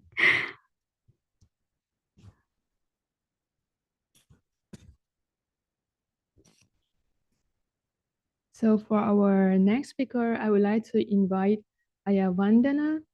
So here, let me give a brief introduction for Ayavandana. Ayavandana was born in Gujarat, India, but now she lives and works in Nagpur, Maharashtra, India. She ordained as a Samanerī at the age of 7 and received her higher ordination at the age of 23 in 2022 November in Bodh Gaya, India. Actually, Ayavandana and myself, we are getting the higher ordination together in Bodh Gaya in India, and we met there for the first time. So with her Bhikkhuni preceptor, Ayasantini from Indonesia, so we have the same preceptor teacher. And her Bhikkhu preceptor is Bhante Pilawate Sivali Mahathera. Well, my preceptor teacher is my Samanerī teacher, the same Bhante Saranankara Mahathero.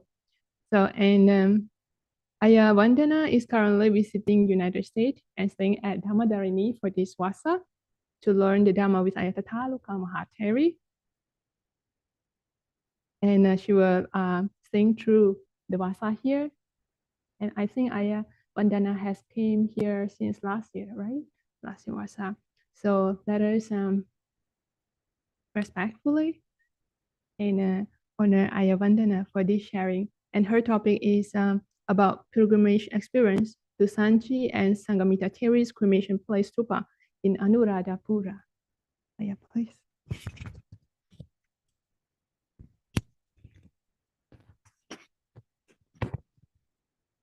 Thank you so much, Venerable Sanghamitta, for beautiful introduction. First of all, I would like to pay my homage to the Buddha Dhamma Sangha and the relics here, the sacred relics of the Arahant Theri Sanghamitta and Arahant Theri Anulatissa. So today, I would like to thank Ayattatthaloka also to give me this opportunity to speak about Sanghamitta as I visited that places personally. So today is Parinibbāna day of Sanghamitta Theri and her brother Mahinda Thero, Arahanta Mahinda Thero.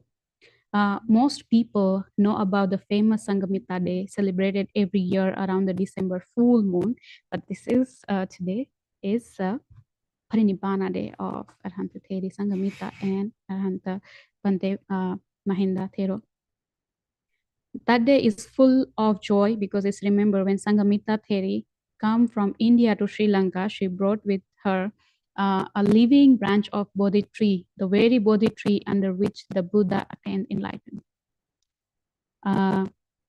So again, this is like December Sanghamitta Day I'm explaining.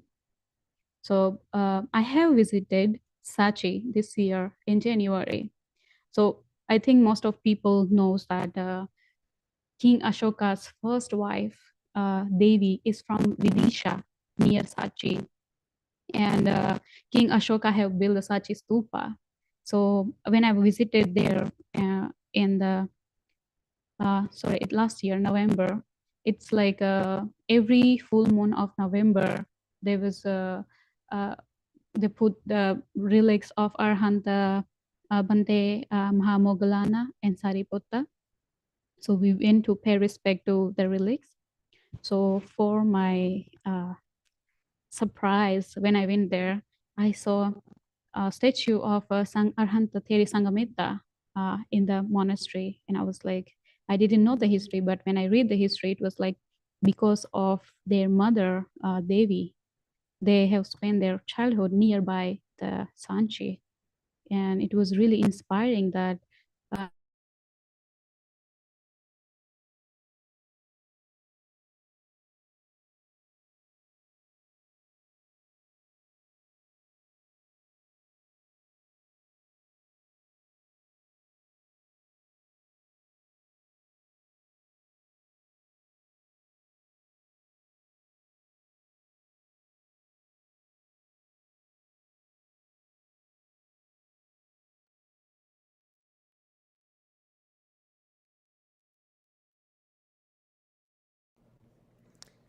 Venerables, we can't hear you.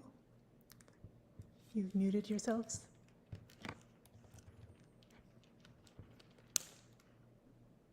Cannot hear you. Now is good. Thank you. Okay. Okay. So, yeah. So on the December day, we also remember how she ordained Queen Anula and hundreds of women begin the Bhikkhunī Saṅgha in Sri Lanka. It was a time of planting the tree, planting the Sangha, planting the Dhamma in the soil of a new land. So today, we do not celebrate her arrival. Today, we also remember her Parinibbāna, nearly 50 years later. So today, we reflect on how she and her brother Mahinda, Arahant Thero Mahinda, who brought the Dhamma to Sri Lanka and completed their lives of service. So I think Bhante, Sumitta already have explained the meaning of the Parinibbāna. So when I visited the stupa, I saw, I pay homage to that place, and I felt like her presence, and I have no words to express how I felt in there, and I feel like she's there with me, standing with me. I just bowed down, touched the ground, and gathered some sacred soil from there, and I bring it to the India. And when I brought that earth back to India and placed it in the hand of the Buddhist people, their response was unforgettable. Some people do cried, and some people was like bowing their heads to that soil, and some said like it feels as if Sanghamitta Theri herself has returned to the home. So why it's so powerful? Because Sanghamitta Theri was born in India. She carried India's Dhamma to another land, and when even a little soil from her resting place come back, it was as if her blessing come back to embrace us. It reminds us of our roots. It reminds us that the Buddha Dhamma belongs to this land and also to the world. Take a moment now, and if you wish to imagine what if you were there, standing before her stupa, touching that scared earth, what would you feel in your head, your heart? So when I told my devotees in India now that this is today is a Sanghamitta's Parinibbāna day, they were so happy to know, because before they didn't know about this, and since they have the sacred earth with them, they were like doing puja, like it's a relic of the Sanghamitta Theri. And I feel like if we bring back the relics of the Arahant Theri Sanghamitta, people will be so delighted. And I think especially the younger generation, they will feel connected, because in India still like women don't have that much strength, and they feel like they are nothing. So I feel like still, even if myself, when I see and read about Sanghamitta Theri, it gives me lots of strength and lots of courage. Like when Sanghamitta Arahant Theri, she can travel to another country where she don't know anyone, she don't know the language, but still she traveled with a woman, and she carried the Dhamma that's still alive. And I think until the Buddha Sasana, that it will be there. So that's all I want to say, that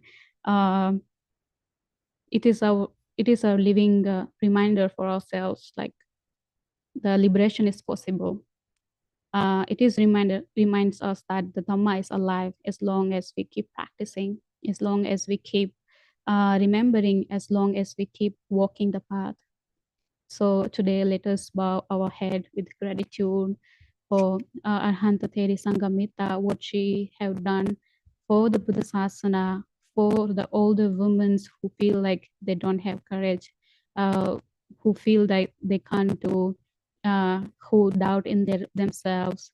So as myself, when I see Sanghamitta Theri, I feel like in her time there was no support. there was no technology, but now we have everything. All the information is there, and now we are safer than before. So for everyone, for all the women, I say like Sanghamitta Theri is my idol. You can say the inspiration, who gives me strength whenever I hear her name, and especially when I hear like people saying, "Oh, she's from India." It's like, okay, I am also from India, so it feels like she's our mother for all the Bhikkhunis from India. She opened the path for all the Bhikkhunis, because in India we say, okay, the lineage of the Bhikkhunis has ended, but because of Arahant Theri Sanghamitta, is for all the Bhikkhuni, the lineage is there. So I would like to conclude my talk here. Thank you so much, everyone, for listening. Thank you so much, Ayatollah, for giving me this chance to speak. Thank you, everyone here. I pay respects to everyone. Thank you. Sadhu, sadhu, sadhu. We appreciate Vandana share her experience as living in India and pilgrimage of Arahant Sanghamitta. It is true that when we visited India, the pilgrimage places, then you know, the personally you feel the energy is different at that area, and it is good that if you could spend some time to sitting meditation there. Yeah, it's different with you sit in at home or sit in the monastery. That places is different.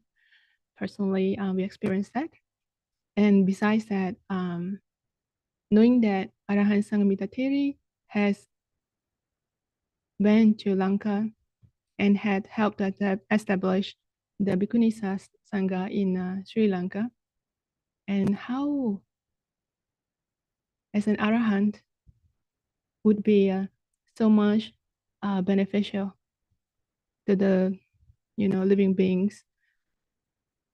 So hope too, we too, when seeing the Arahant Sanghamitta Theri relics here in our altar here in Dhammadharini, remind us what is Nibbāna.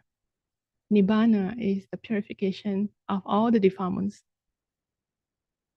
So wish to I'm able to do the same and can benefit to all living beings in even the better, the highest way. Sadhu, sadhu, sadhu. So now I'd like to invite Venerable Bhikkhuni Gotamī, Venerable Bhikkhuni Averā from India. The topic is a reflection on growing up in Madhya Pradesh near Sanghamitta Theri's birthplace and heritage and its profound life impact. So I would give a brief introduction of Venerable Bhikkhuni Gotamī and Venerable Bhikkhuni Averā. So Venerable Bhikkhuni Gotamī spent her childhood in Indore, Madhya Pradesh, which is 1 hour from Ordain and 3 hours from Sachi, both significant Buddhist places since time of King Ashoka. She took her first ordination as 10 precepts nun on full moon of December 2020 at Buddha Gaya, and her Samanerī ordination in 2023. In June 2025, she undertaken a full ordination Bhikkhuni Upasampada at the Dekkanduwala Bhikkhuni Training and Meditation Center, Sri Lanka. Her preceptors are Venerable Vimala Jyoti Bhante and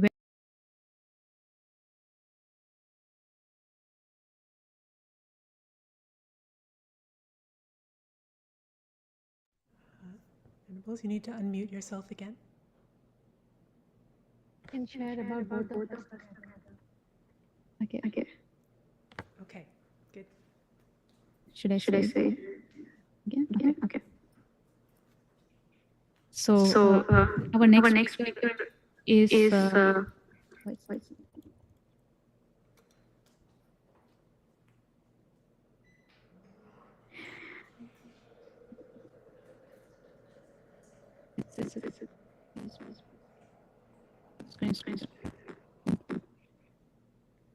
Our next speaker is Venerable Bhikkhuni Gotamī and Venerable Bhikkhuni Averā.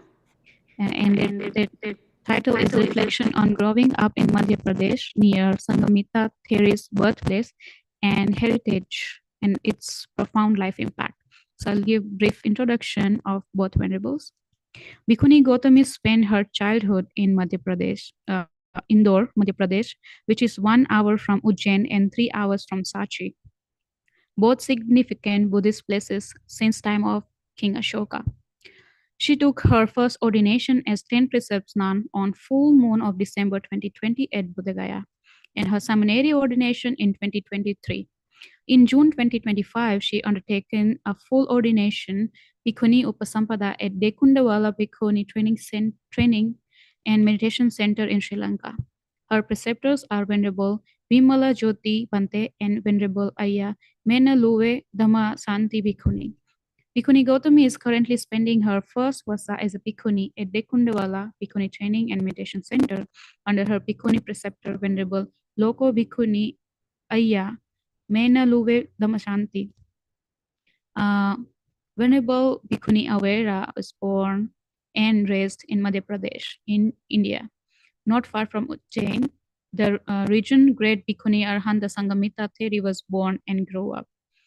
Inspired by her sister's ordination as 10th preceptor in 2020 and later as a Samanerī in 23. In June 2025, she undertaken a full ordination Bhikkhuni Upasampada as a Dekundawala Bhikkhuni Training and Meditation Center in Sri Lanka with Venerable Kirima Vimala Jyoti Mahathero and Dekundawala Chief Bhikkhuni Dhammasanti Mahatheri as Upachaya. Now Venerable Bhikkhuni Averā, spending her first vasa in the Dhammadharini monastery by the guidance of Acharini Ayatatthaloka Theri in Northern California. So I just want to mention Venerable Bhikkhuni Gotamī and Venerable Bhikkhuni Averā are sisters. So this floor is yours, Venerables. Just quickly checking if my voice is audible to everyone or not. I think it is, right? Yes, it's audible. Let me know if I am audible or not.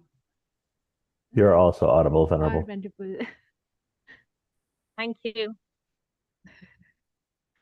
So, So, like everybody showed the inspiration towards the stupa, Parinibbāna stupa, I'm very happy to join you all from Anuradhapuram at the Parinibbāna stupa of Sanghamitta Theri, so that you all can join in and feel the energy here of the great Arahant Theri and pay your homage to her. sadhu, sadhu, sadhu.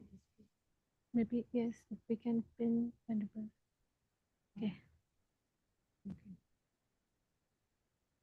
So we would just shortly like to lead everyone through our personal journey and the experience of being born and brought up in Madhya Pradesh, along the land where many Arahants have walked. Welcoming also Sister Gotamī to join along with me in this presentation. Yeah, we both decided to join together because being sisters, our what the issue we want to talk about or the topic is same, so we just decided to do it together.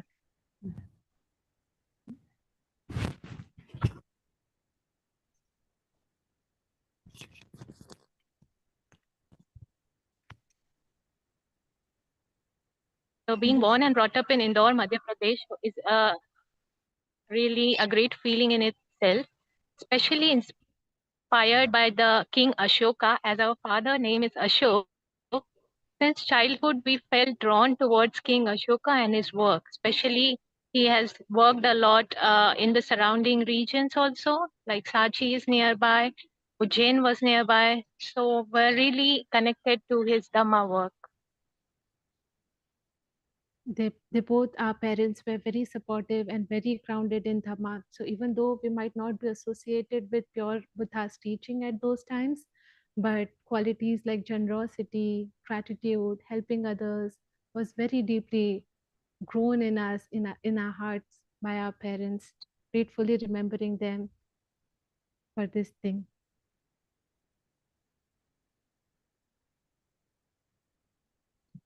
So when I decided to ordain, it was a difficult thing to, like a difficult step to go forth.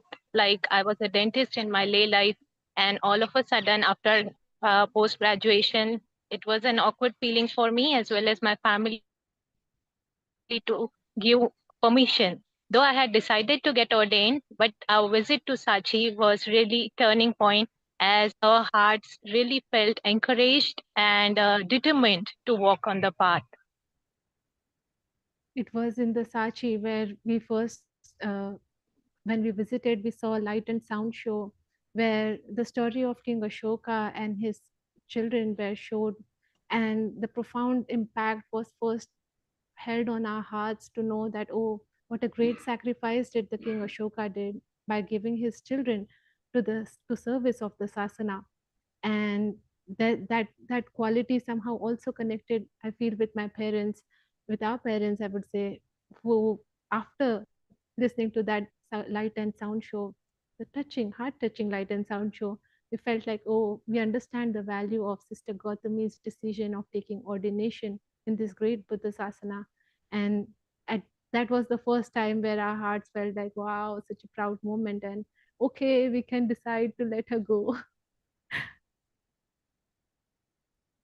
And yeah, so here is the picture on the left of me getting ordained, and right just behind me is Sister Averā sitting and very keenly watching as my hairs were shaven by a 15 Vasa Bhikkhuni, Mahayana Bhikkhuni, and on the left there's my mother standing with few others joining in the sacred session.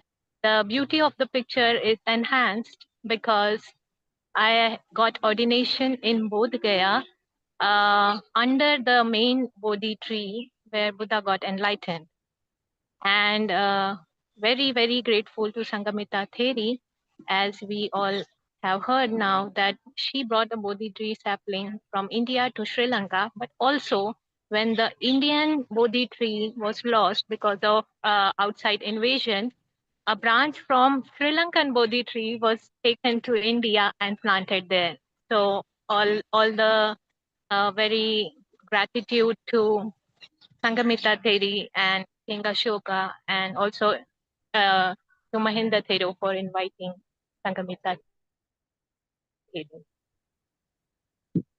it was until Venerable Sister Gotami's Sayalya ordination that our family had not heard the pure Dhamma, the pure teachings of the Buddha.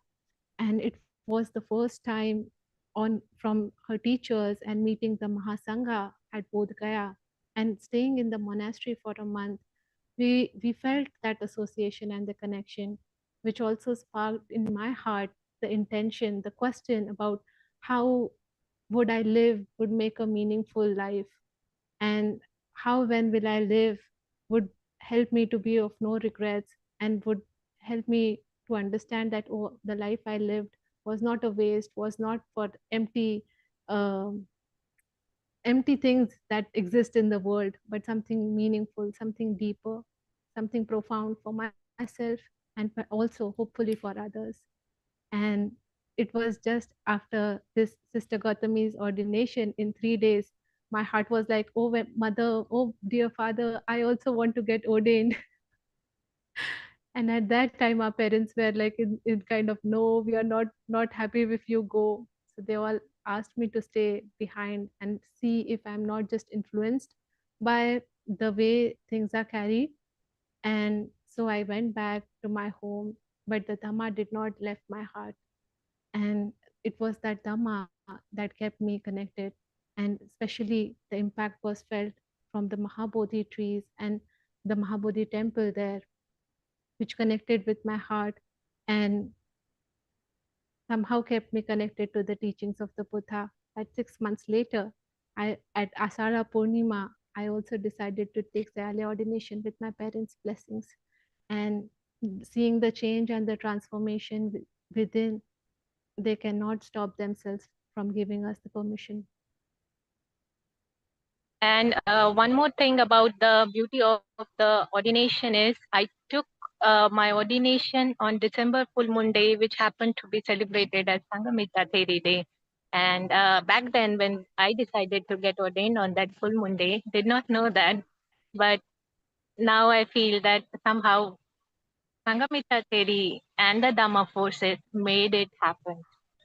And also the 6-month gap between Sister Averā and my ordination felt like some connection again, because Mahinda Thero, when invited Sanghamitta Theri, she arrived 6 months later to Sri Lanka. Sadhu.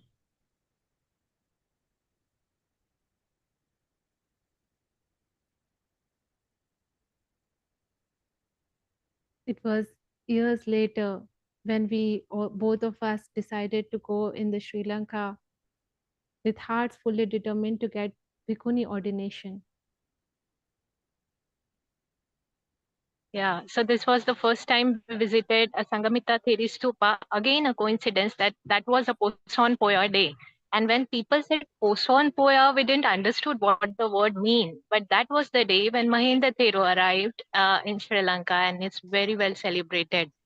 So a lot of coincidences with Mahinda Thero and Sanghamitta Theri. Our hearts just rejoice in.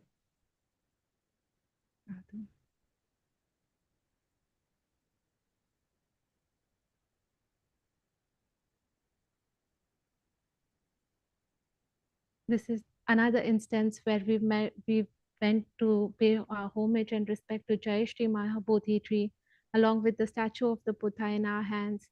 And it was so deep time, as when we were walking and when we were connecting our hearts with the strong Dhamma vibrations in Anuradhapura, our hearts were able to connect with how deep sacrifice Sanghamitta Theri had did in her life, and how selfless her heart was to come across the ocean and connect and share Dhamma here in Sri Lanka, in the place which is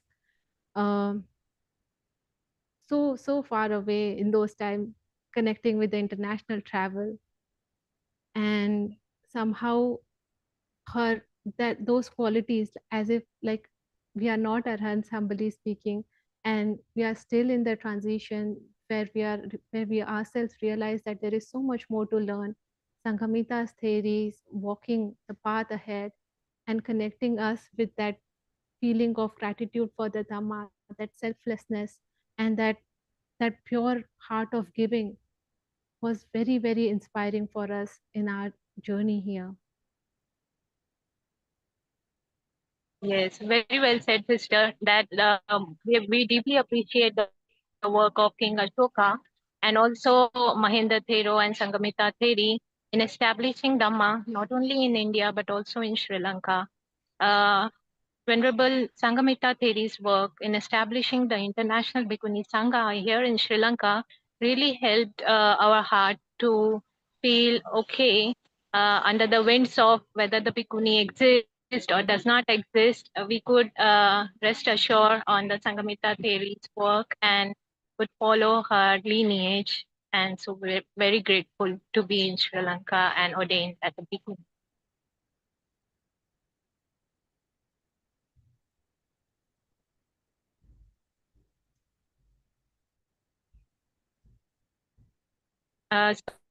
So when we went to Dekanduwala Bhikkhuni Training Center, there's a beautiful statue of Sanghamitta Theri carrying the Bodhi tree sapling and standing in a boat. And every day, all the nuns there just pay gratitude and reverence and all the floral offerings to the Mahatheri. It really felt as home. Somehow, our entire journey in Sri Lanka, I would say, or our journey since the beginning, has always been connected with Sanghamitta Theri in this way, and have always kept us connected with the roots of India, and how when we are going or exploring the international platform and learning with the International Bhikkhunī Saṅgha, our heart should be completely grounded in the Dhamma qualities.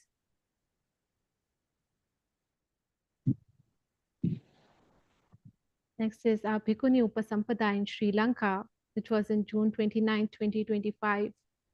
Again, sharing a deep gratitude for Sanghamitta Theri for establishing the Bhikkhuni Saṅgha that inspired us on this path, and kept us connected. Also grateful to our preceptors, Venerable Vimala Jyoti Bhante and our local Bhikkhuni, Dhammashanti Bhikkhuni, for accepting us as their students. A journey of selflessness. This is the heart-touching and turning point, feeling the deep connection and gratitude towards Sanghamitta Theri as the day came when I was invited to escort the relics of a great Theri, Arahant Sanghamitta Theri, from Sri Lanka all the way to Dhammadharini monastery in America. It was a moment for me. I really felt like chosen and very grateful to Ayata Thaluka and Dhammadharini monastery for giving me that opportunity to be with that relics throughout the journey.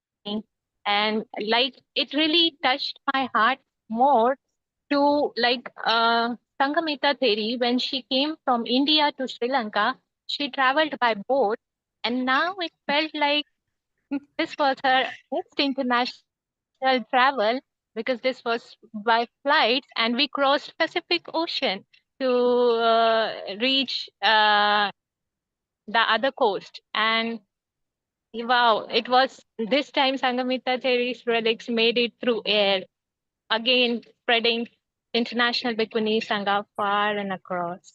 Very grateful for the opportunity.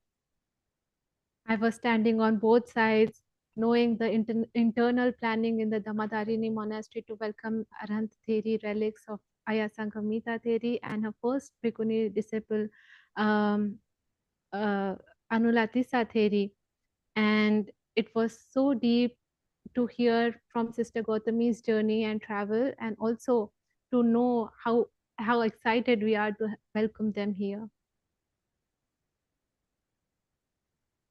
It's always a pleasure to meet somebody from your country. So Sanghamitta Theri, though I was exporting from Sri Lanka to America, felt like I am helping an Indian nun all the way.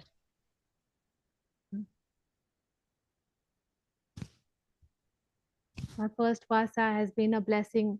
Like Sister Gotamī have very kindly escort along with Ariyadhammajivi and Ariyadhammajivi from different parts of the world, all together brought Ayya Sanghamitta Theri relics and Anulatisa Theri relics here and at Dhammadharini monastery, and to have them throughout my first Vasa felt like an auspicious blessing to always keep my heart connected with the Dhamma and to always keep reflecting upon the qualities of how it should be rooted in most aim of supreme awakening, nirvana. Sadhu.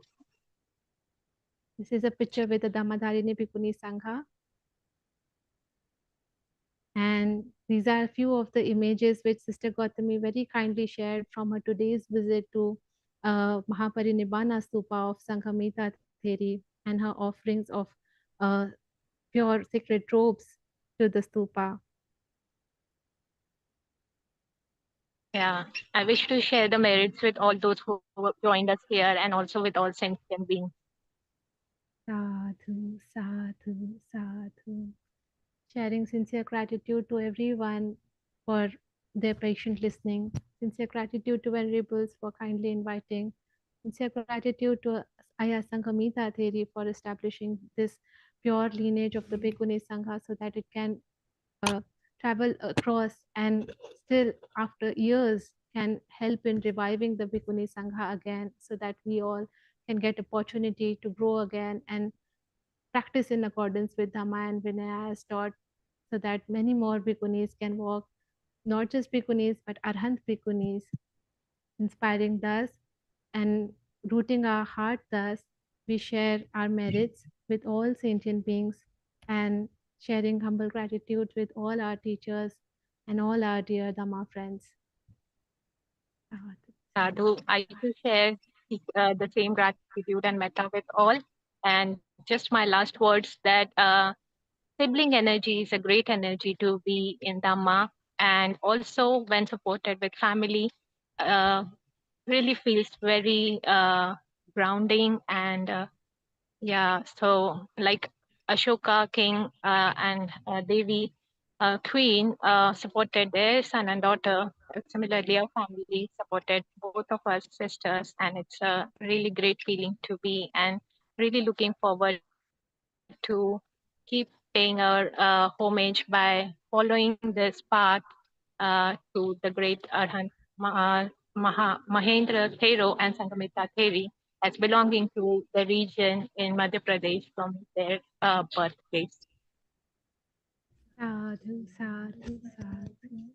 Sadhu, sadhu, sadhu. Thank you again. Thank you so much, Venerable Bhikkhuni Gotamī and Venerable Bhikkhuni Averā, for your heartfelt reflection.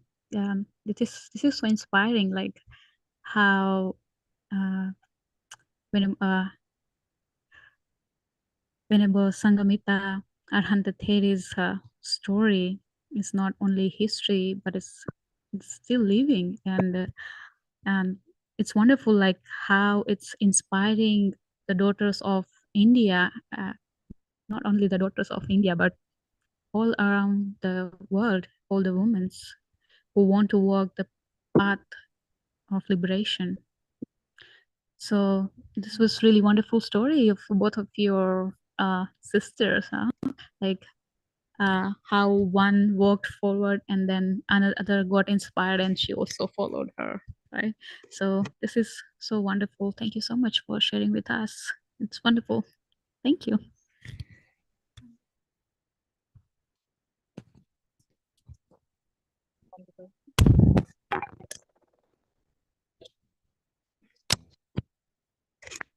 So in the following, come to our second session. It is special commemorative honoring the growth of the Bhikkhunī Saṅgha. So now here, for Dhammadharini Vasa Bhikkhunī Saṅgha, here we would like to acknowledge and express our heartfelt congratulations to both Ayah for their 10th anniversary of Papaja. There's Ayah Venerable Bhikkhuni Niyanika from USA and Venerable Bhikkhuni Ayah Anuruddha from UK. So I'll begin with their brief biography introduction. Ayah Niyanika is a fully ordained Buddhist monastic in the Theravada tradition who use they or them pronouns. They grew up on Bay Island, Washington. Initially, Ayah was trained in the Dhammadharini Bhikkhuni community. That's from year 2014 to 2019 in Sonoma Coast, Canada. Continued at Aloka Vihara near Percival, Canada for 3 years. Then in 2023 and to 2024, Ayah have traveled for practice, study, retreat, and community involvement in both the West and Asia. Also, they co-founded Pasadi Vihara in Olympia, Washington with Ayah Suvijana in 2024. Their focus is cultivation of an open, extensive, warm-hearted body or mind state that is strong and kind. Ayah Niyanika cares about deepening meditation and increasing a wise compassion in engagement with daily activities. 10 years ago, Ayah Niyanika received Papaja on 26 September 2015 at Dhammadharini Monastery. While Ayah Anuruddha originally was from UK, and she came to the Dhamma after 2 life careers. As a veterinarian and a high school biology teacher, she realized the grave danger confronting human beings, that no part of our personality could save us from the entrapment of existence. Ayah received her Papaja 3 days before Ayah Niyanika, that is on 23rd September 2015 at Sati Saraniya Hermitage, Ontario, Canada. And Ayah was trained there with Kalyanamitta Ayah Medanandi Theri since 2014. Feeling the urgency to discover freedom from suffering, Ayah devoted her life to inner investigation and purification of the mind, and to truly dwell in the joy of the heart's own radiance. Noting that both ayahs later completed their upasampada, her ordination as bhikkhunis together at Dhammadharini monastery in December 2017, with Ariyadhammajivi Theri as their Pawatini. So as ayahs are traveling and carrying the duty of propagate the Dhamma, they are unable to join us in this time. But however, Ayah Niyanika has wrote to us some messages while on her journey by train from Olympia, Washington to Portland. So please allow me to read the message from Ayah Niyanika. Each year, I try to send a message to my preceptor, Ayah Tataluka, with an expression of gratitude for Pabaja, the going forth. Although I'm directly paying respect to Ayah Tataluka as the respected Bhikkhuni directly responsible for being my advocate with the Sangha and for taking me on as dependent for training, which I do so now. Ayah Niyanika, paying 3 bow respect to Ayah Tataluka Mahathiri. I know this decade in the orchard saffron, or more accurately, nutmeg robes, is because of the many bhikkhunis and bhikkhus who have ordained before me, all the way back to the Buddha, who created this monastic form as a suitable container for the practice leading to awakening, release, Nibbana. My respect to this lineage. Today's recollection and honoring of our ancestors and their achievements can be a light that shines towards that future. The vision for the future can be a beacon continuing the Buddha Sasana for years or centuries to come. And what matters most is where these lights from the past and future meet in this very moment. I hope that all participating in today's gathering will use these lights for the best and emulating your practice in the here and now. Monastics and lay practitioners alike, they are roots of trees and empty hearts. Find them, settle there, practice. Respects, blessings, and kind wishes for your practice in this moment and each and every day of this life. Sadhu, sadhu, sadhu. When I myself received the message from Ayah Niyanika, when I read through before preparing this presentation slide, and I found that at the end of the message, like from the beginning of the message, that someone would keep on doing this every year, that send a message to the preceptor, the Pawatini, expressing the gratitude for Pabaja. Perhaps not everyone doing that.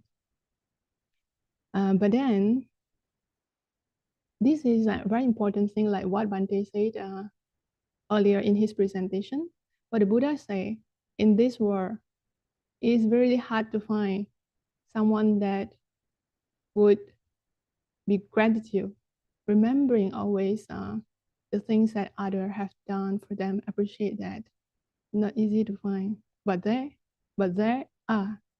So Ayah Niyanika, at least that we know tonight, one of that. They rejoice, let her rejoice in that. That every year she sent a letter to her Pawatini at the Taluka for her gratitude of ordination. And also, one very important message that Ayah Niyanika have mentioned here is there are roots of trees and empty hearts. We need to find them ourselves, settle there and practice, no matter how many years that we come into this going forward life. Still the same, the practice, wherever we are, how long we are. So the practice in this moment and each and every day of this life, that what carry us to the final destination, that what I think very meaningful that Arahant Sanghamitta Theri have completed the task, but perhaps among us we haven't yet, and have to put more effort, energy, take the time for this purpose.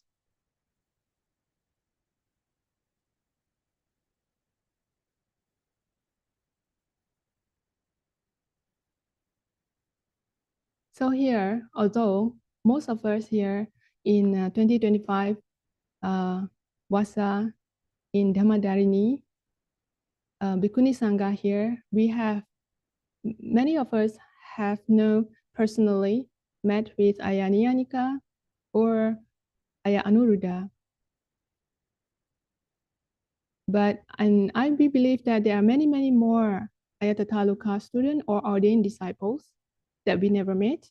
But tonight here, having known this is the anniversary of Ayya Niyanika and Ayya Anuruddha, we would like to offer this blessing card that has been kindly prepared by Samanerī, Ariyadhammajivi from Thailand. And we would like to present and honor this homemade card to both Ayya. And notably that today is Arahant Sanghamitta Theri Parinibbāna Day, but this card is drawing on Sanghamitta Day. This symbolizes that Ayya Niyanika and Ayya Anuruddha is ongoing propagation the Dhamma work, just like when Arahant Sanghamitta Theri first arriving in the Lanka for the same purpose, for the sake of the many, especially to establish the Bhikkhunī Saṅgha in Lanka. Here we wish both Ayyas in the same way, in this very life, eventually would attain the Arahantship before your Parinibbāna, just like the Arahant Theri Sanghamitta. Sadhu, sadhu, sadhu. And in the following, we have prepared a verse from Mahapajapati Gotamī Theri Apadana. That's verse number 171. What is this? Someone is drawing on, someone else is drawing on something on the screen. Okay, let me share again the slide.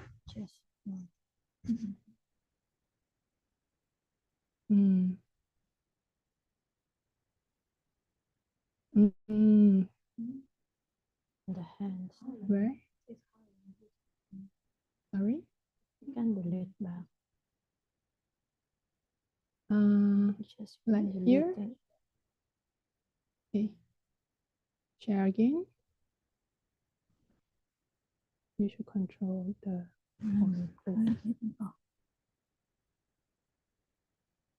One moment.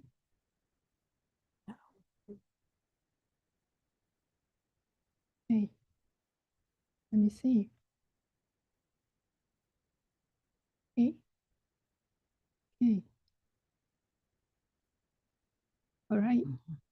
So here in the following, we have prepared this verse, number 171 from Mahapajapati Gotamī Theri Apadana, which frequently shared with us here by Ayattathaluka. Now we invite Ariyadhammajivi to represent Dhammadharini Monastery 2025 Vasa Bhikkhunī Saṅgha to honor these spiritual verses to Ayya Niyanika and Ayya Anuruddha. May we not forget this way of honoring our teacher as well, as in this Vasa, we are here taking Ayattathaluka Mahatheri as our Bhikkhuni teacher. Ariyadhammajivi, please.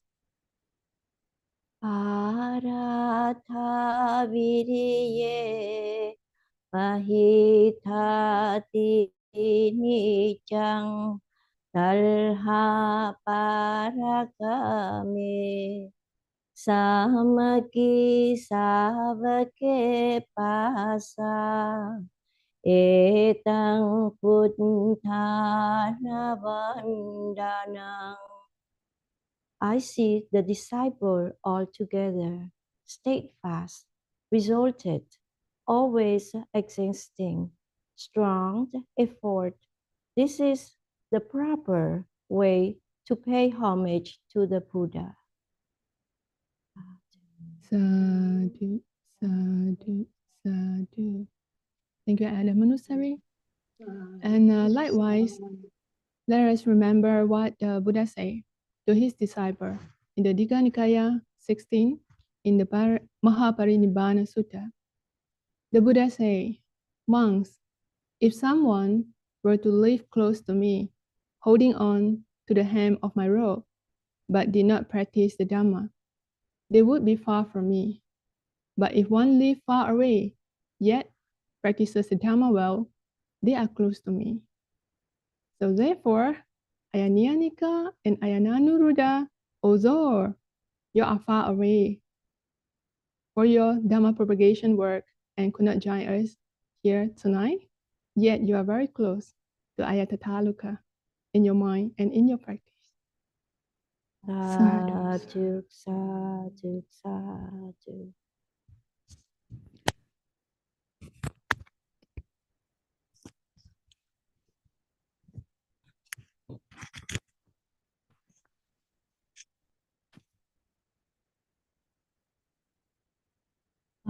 Now we are coming to the end of the program, so I'm going to announce the upcoming events. So whenever Sanghamitta will share the slides with you, and I will explain.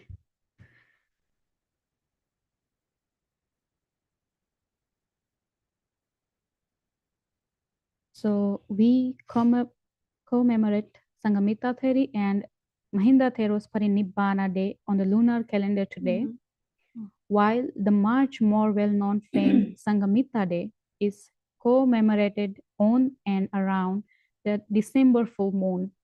We plan to offer a program for this in December. I hope that we will offer on request at least one final time for those who wish to be able to see and meditate in the presence of the sacred relics of Arahant Theri Sanghamitta and Arahant Theri Anulatissa, to be able to do so at the Dhammadharini monastery in the December.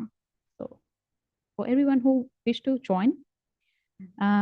Second is the Vasa ends with the Mahapavarana Day, this coming full moon on 1 week from now on. The third one is the Dhammadharini Kathina date is October 18th at Aranya Bodhi Hermitage. You can check the details at the Dhammadharini website, and you can register yourself to join in. And the fourth and last one is there's a plan for very special and important in-person benefit program at Dhamma College on the November 1st, November 2nd in the weekend. All are invited, so please save the dates so you can join. And now I would like to thanks everyone. Thank you everyone for joining.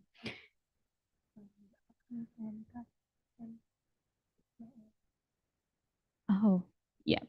So this is to announce the upcoming Sanghamitta Theri and the Bodhi Tree Story Cycle. It's 2025 and 2026 Sanghamitta and the Bodhi Tree Story Cycle calendar. So you can see it there. Ayattathaluka will prepare it, and it will be available soon for everyone who would like to see it.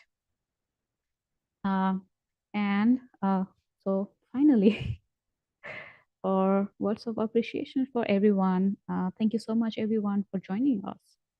On behalf of our Dhammadharini community, I wish to express my deep gratitude to all our respected speakers, Bhante, Sumitta, and all the venerable Bhikkhuni here, Samanerī, who join us today. Your sharings gives us wisdom, inspiration, and heartfelt connection, as well as we commemorate Arahant Bhikkhunī Saṅgamitta Theri's Parinibbāna Day. Our sincere thanks to Bhante, Nivitigala Sumitta, Samanerī, Dr. Ariyadhammajivi, Bhikkhuni Gotamī, Venerable Bhikkhuni Averā, Venerable Niyanika, and Anuruddha for your contributions. And it's very, and myself also. A special thanks as well for Venerable Sanghamitta for MC today, myself, and everyone, Sitina, for keeping the timing, and everyone, Ayaka everyone who's helping behind the scene, and especially Ayatthaloka, who inspired us to be together and organize this beautiful program. Thank you so much, Aye. And yes, who's everyone who's with us. I can see Ananja Vihara, Aya Santacitta from Aloka Artharum, Venerable Gotamī, Bhikkhuni Punsiri, Bhikkhuni Dhammadipā, and I don't see any venerables now. Okay, so thank you everyone for joining, especially all other people who have joined. I think your presence is really important for us. If you're not here, with whom we will share. So thank you so much for being with us and listening the Dhamma very beautifully. May the blessings of the Triple Gem and the inspiration of our great Bhikkhuni teachers guide us all through wisdom, compassion, and liberation. Thank you so much. I hope this Arahant Theri Sanghamitta's story will inspire many more, and the Bhikkhunī Saṅgha will grow every day. Sadhu, sadhu, sadhu.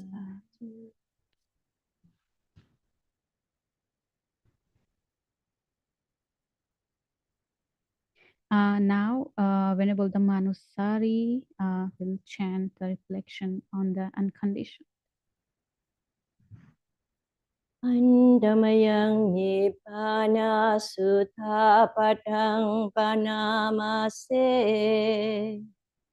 Ati Bhikkhave Ajatang Abhutang Agatang Asangkatang No Cetang Bhikkhave Apavisa Ajatang Abhutang Agatang Asangkatang Nayidang Jata Saputa Sakatasa Sangkatasa Nisaranang Panyayatha Yasma Jako Bhikkhave Ati Ajatang Abhutang Agatang Asangkatang Tasma Jata Saputa Sakatasa Sangkatasa Nisaranang Panyayati. There is unborn, inoriginated, increated, and informed. If there was not this unborn, this unoriginated, this uncreated, this unformed freedoms, free from the world of the born, the originated, the created, the form would not be possible. But since there is an unborn, and unoriginated, uncreated, and form, therefore is freedom possible from the world of the born, the originate, the create, and the form. Sadhu, sadhu, sadhu.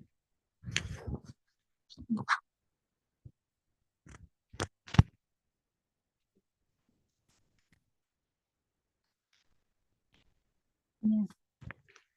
Now I would like to invite Ariyadhammajivi to dedication of merits.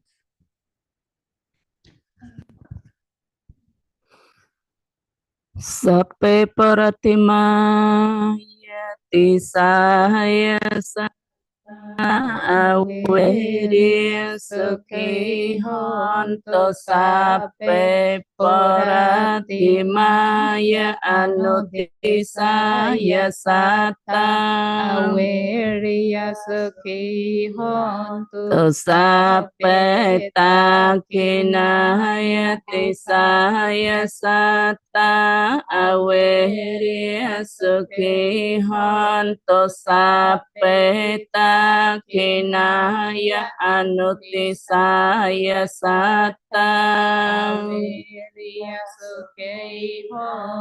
Sape pachimaya tisaya sata Averā sukhi honto sape pachimaya anutisaya sata Sape ataraya tisaya sata Averā sukhi honto sape ataraya anutisaya sata Sape aparimaya tisaya sata Averā sukhi honto sape timaya tisaya sata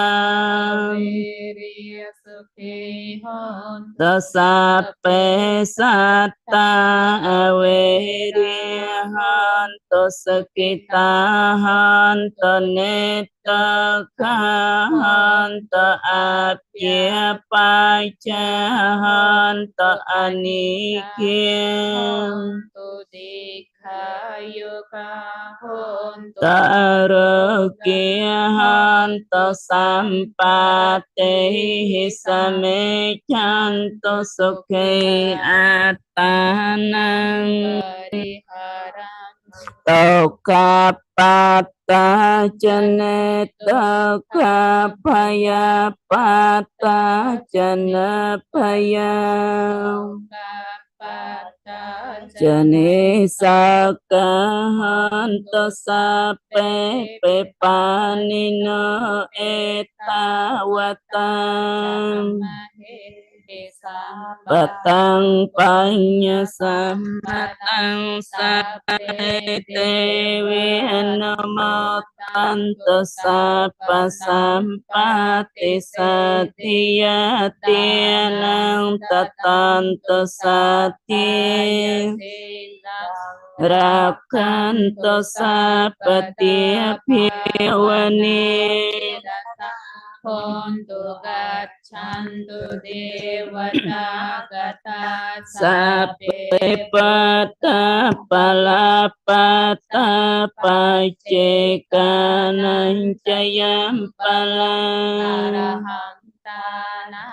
Jate cenarakan panta misa paso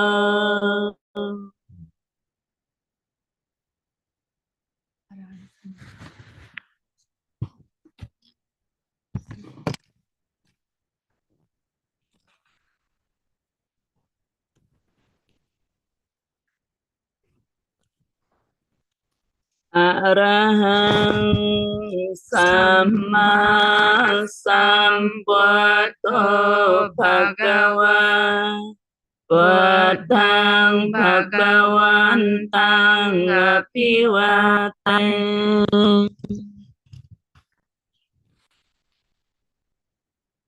Swakato Bhagavata Dhammo Dhammang Namami.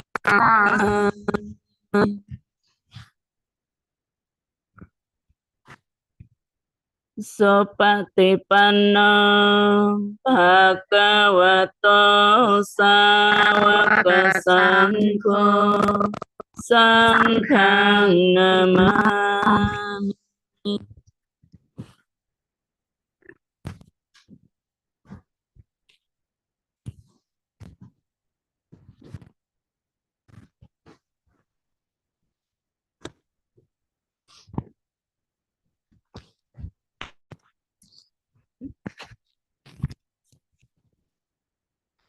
So thank you, everyone. May you rejoice in this program and take care of yourself until we meet you again next time. Sadhu, sadhu, sadhu.